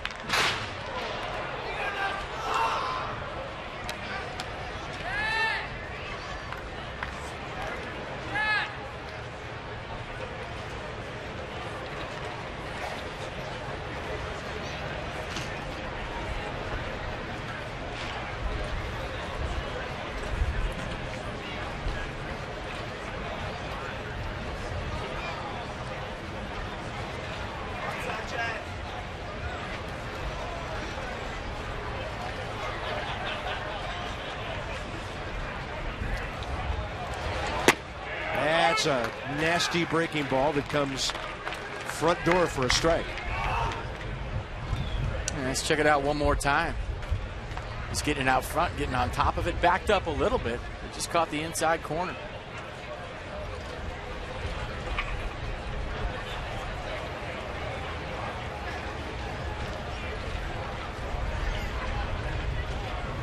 Runner going again. That's a swing and a strikeout on a breaking ball, low and away as Maxwell takes second base.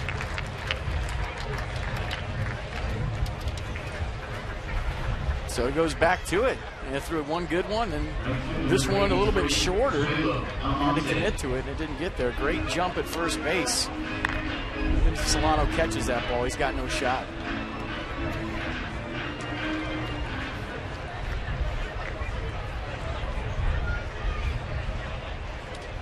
And the hitter is Almonte.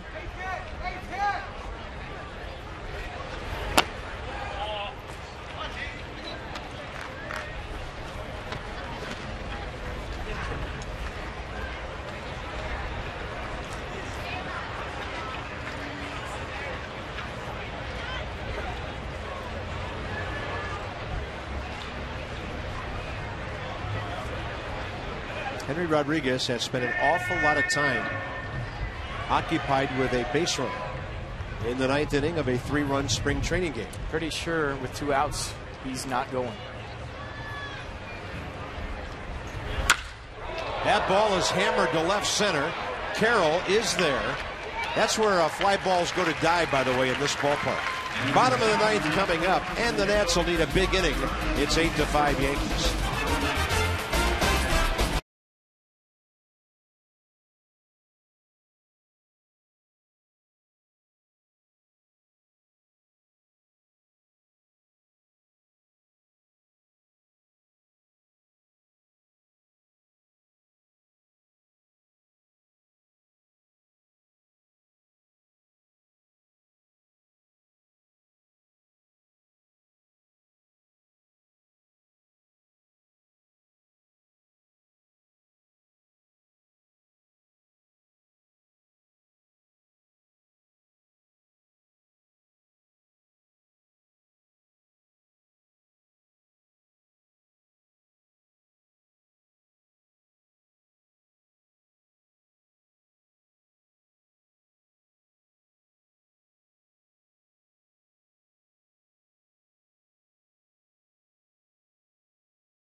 To the bottom of the ninth inning, and it's the top of the order for the Nationals. Roger Bernardina gave us some spectacular moments last year, and one of the most was in center field.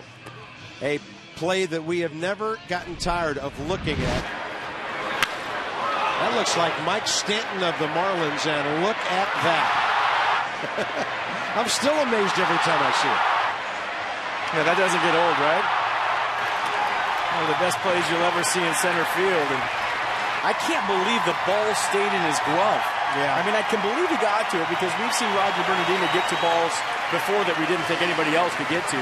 But he hit so hard and rolled over so many times, you thought that ball was going to roll out. He snow-coned it. Great play. And you saw Todd Coffey right there giving him some serious props from the mound. Yeah, I mean, he went just pile driving into the turf after that. If I was Todd Coffey, I would have sprinted out to him and given him a high five. An old friend of ours is on the mound for the Yankees here, Mike O'Connor, the pride of Ellicott City, Maryland.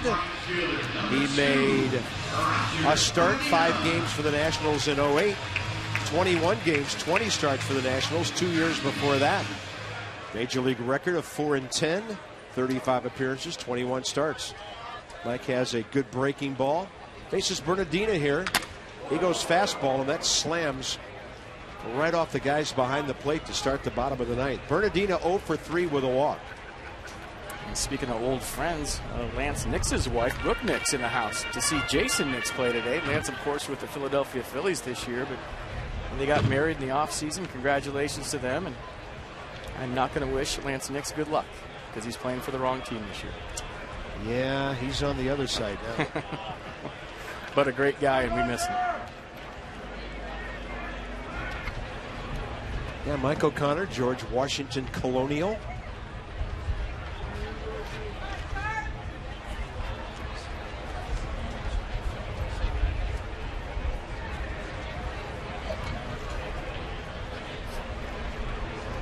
One ball, one strike.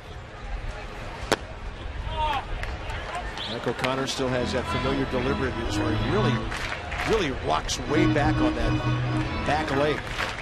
Almost looks like he's about to throw the ball uphill. Danny Espinosa next, and then Mark Teahan for the Nats here in the ninth.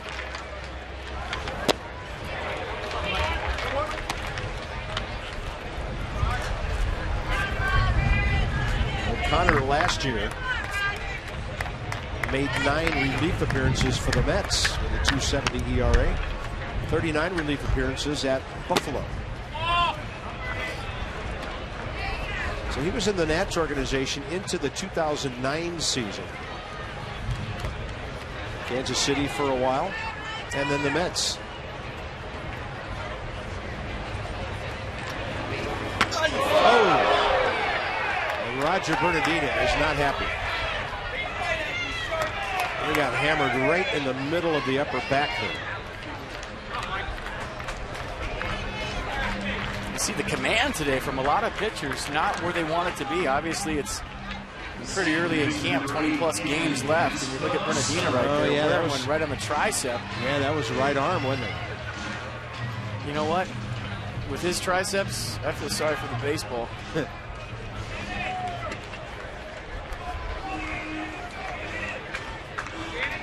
Oh, if we all could look like that in a baseball uniform. Chiseled.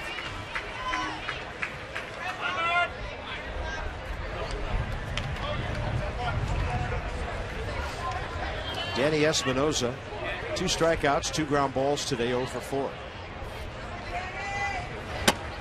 And now O'Connor flying open.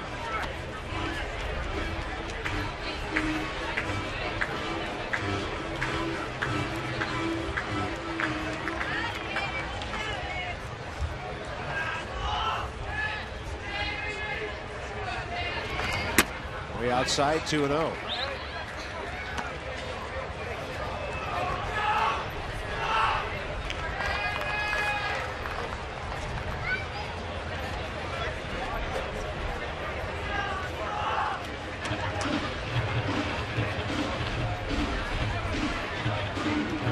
Rothschild going to go out there and tighten him up a little bit, flying open, leaving the ball up and away. We've seen that from a few lefties today. Yeah. Well, and Jin-Ming Wong threw a couple high tights to the Yankees before he settled into his mechanics and really threw the ball well. And you know what? I'm okay with that. You put a little fear in a hitter every once in a while. Obviously, you don't want to, go up and in, high and tight. Like the first one to Russell Martin, right by the tower. You don't want to do that, but I think more pitchers in baseball should move hitters' feet. A lot of guys get in that batter's box for me and get a little too comfortable. There's nothing wrong with establishing the inner half of the plate and making guys aware. We used to talk about it last year, feeling the fastball. Let them feel your fastball every now and then. Yeah. I mean, not literally, but just whiz it by him as a hitter when you hear that baseball go right by you. You're not quite as comfortable the next couple of pitches.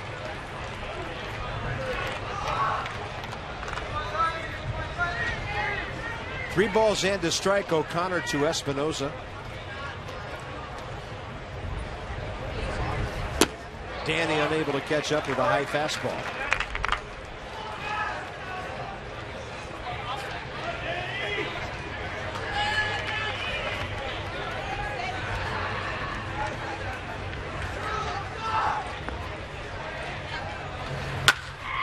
Under that one. Left center. And the call made by Melky Mesa for the first out here in the ninth. I'll bring in Mark Teahan with Chad Tracy to follow. Third baseman number 30, Mark Teahan. Atlanta Braves will be right here next Wednesday for our 4th spring training telecast. Look forward to joining you on Mass in HD. There will, I'm sure, be a little roster trimming between now and then. The Nats got down to 45 on Monday.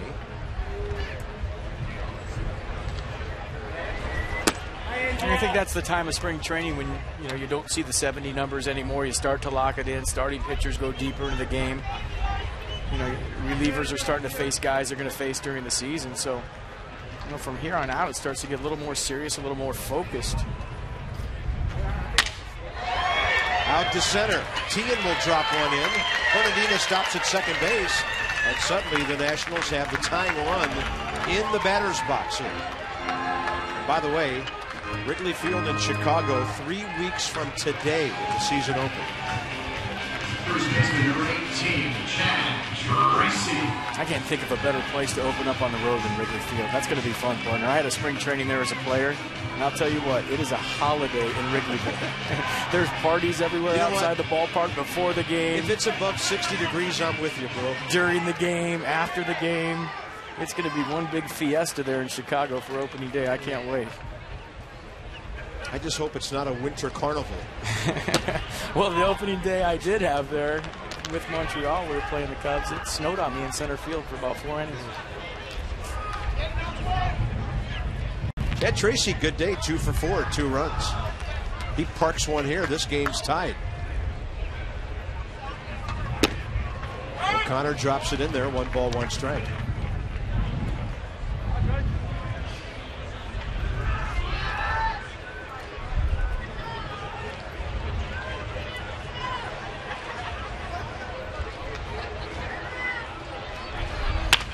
Right off the end of the bat with a slow roller. Backhanded by the shortstop. Doug Bernier with a good play. And the runners move up to second and third. Joe Girardi's coming out to make a pitching change. With 1 out in the ninth. 2 outs now, pardon me, and Tyler Moore, the next hitter. So O'Connor faces 4 batters, a hit batter and a base hit. And just a little more baseball left, or maybe not. This call.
Yankees 8, Nationals 5, down to their final out here in the 9th inning. Adam Warren, right-hander, will take over for the Yankees, and he'll be facing the right-hander Tyler Moore, who hit 31 home runs last year at AA Harrisburg. I guess when you play October baseball every year, you treat the middle of March like it's October. Never too early, huh?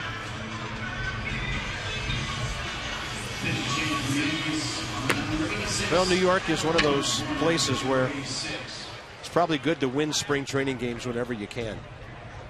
No, keeps a lot of different groups at bay if you do that. Well, it's funny you say that, partner. In 2002, I went to camp with the Yankees, and Joe Torre said flat out, you know, we like to win games in spring training. A lot of teams don't care about their records, and he said, but Mr. Steinbrenner wants us to win games, especially when we play Tampa.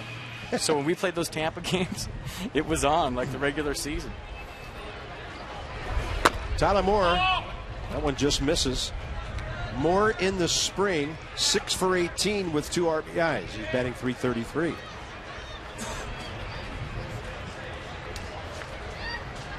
Adam LaRoche had a good day as a DH, 2 walks, an RBI double, 2 runs. And Moore will lift one right side that should end the game. Drifting with it and making the catch is David Adams, and the Yankees beat the Nationals by a count of 8-5. 8-13-0 Yankees, 5-9-1 Nats. New York is now 6-8, and the Nationals are 5-6. For FP, Bob Carpenter. Hope you can join us Wednesday, March 21st, when the Nats host the Braves at 1 p.m. This has been a presentation of Masson. Hope you enjoyed spending the afternoon with us. We'll see you back here in Vieira next Wednesday.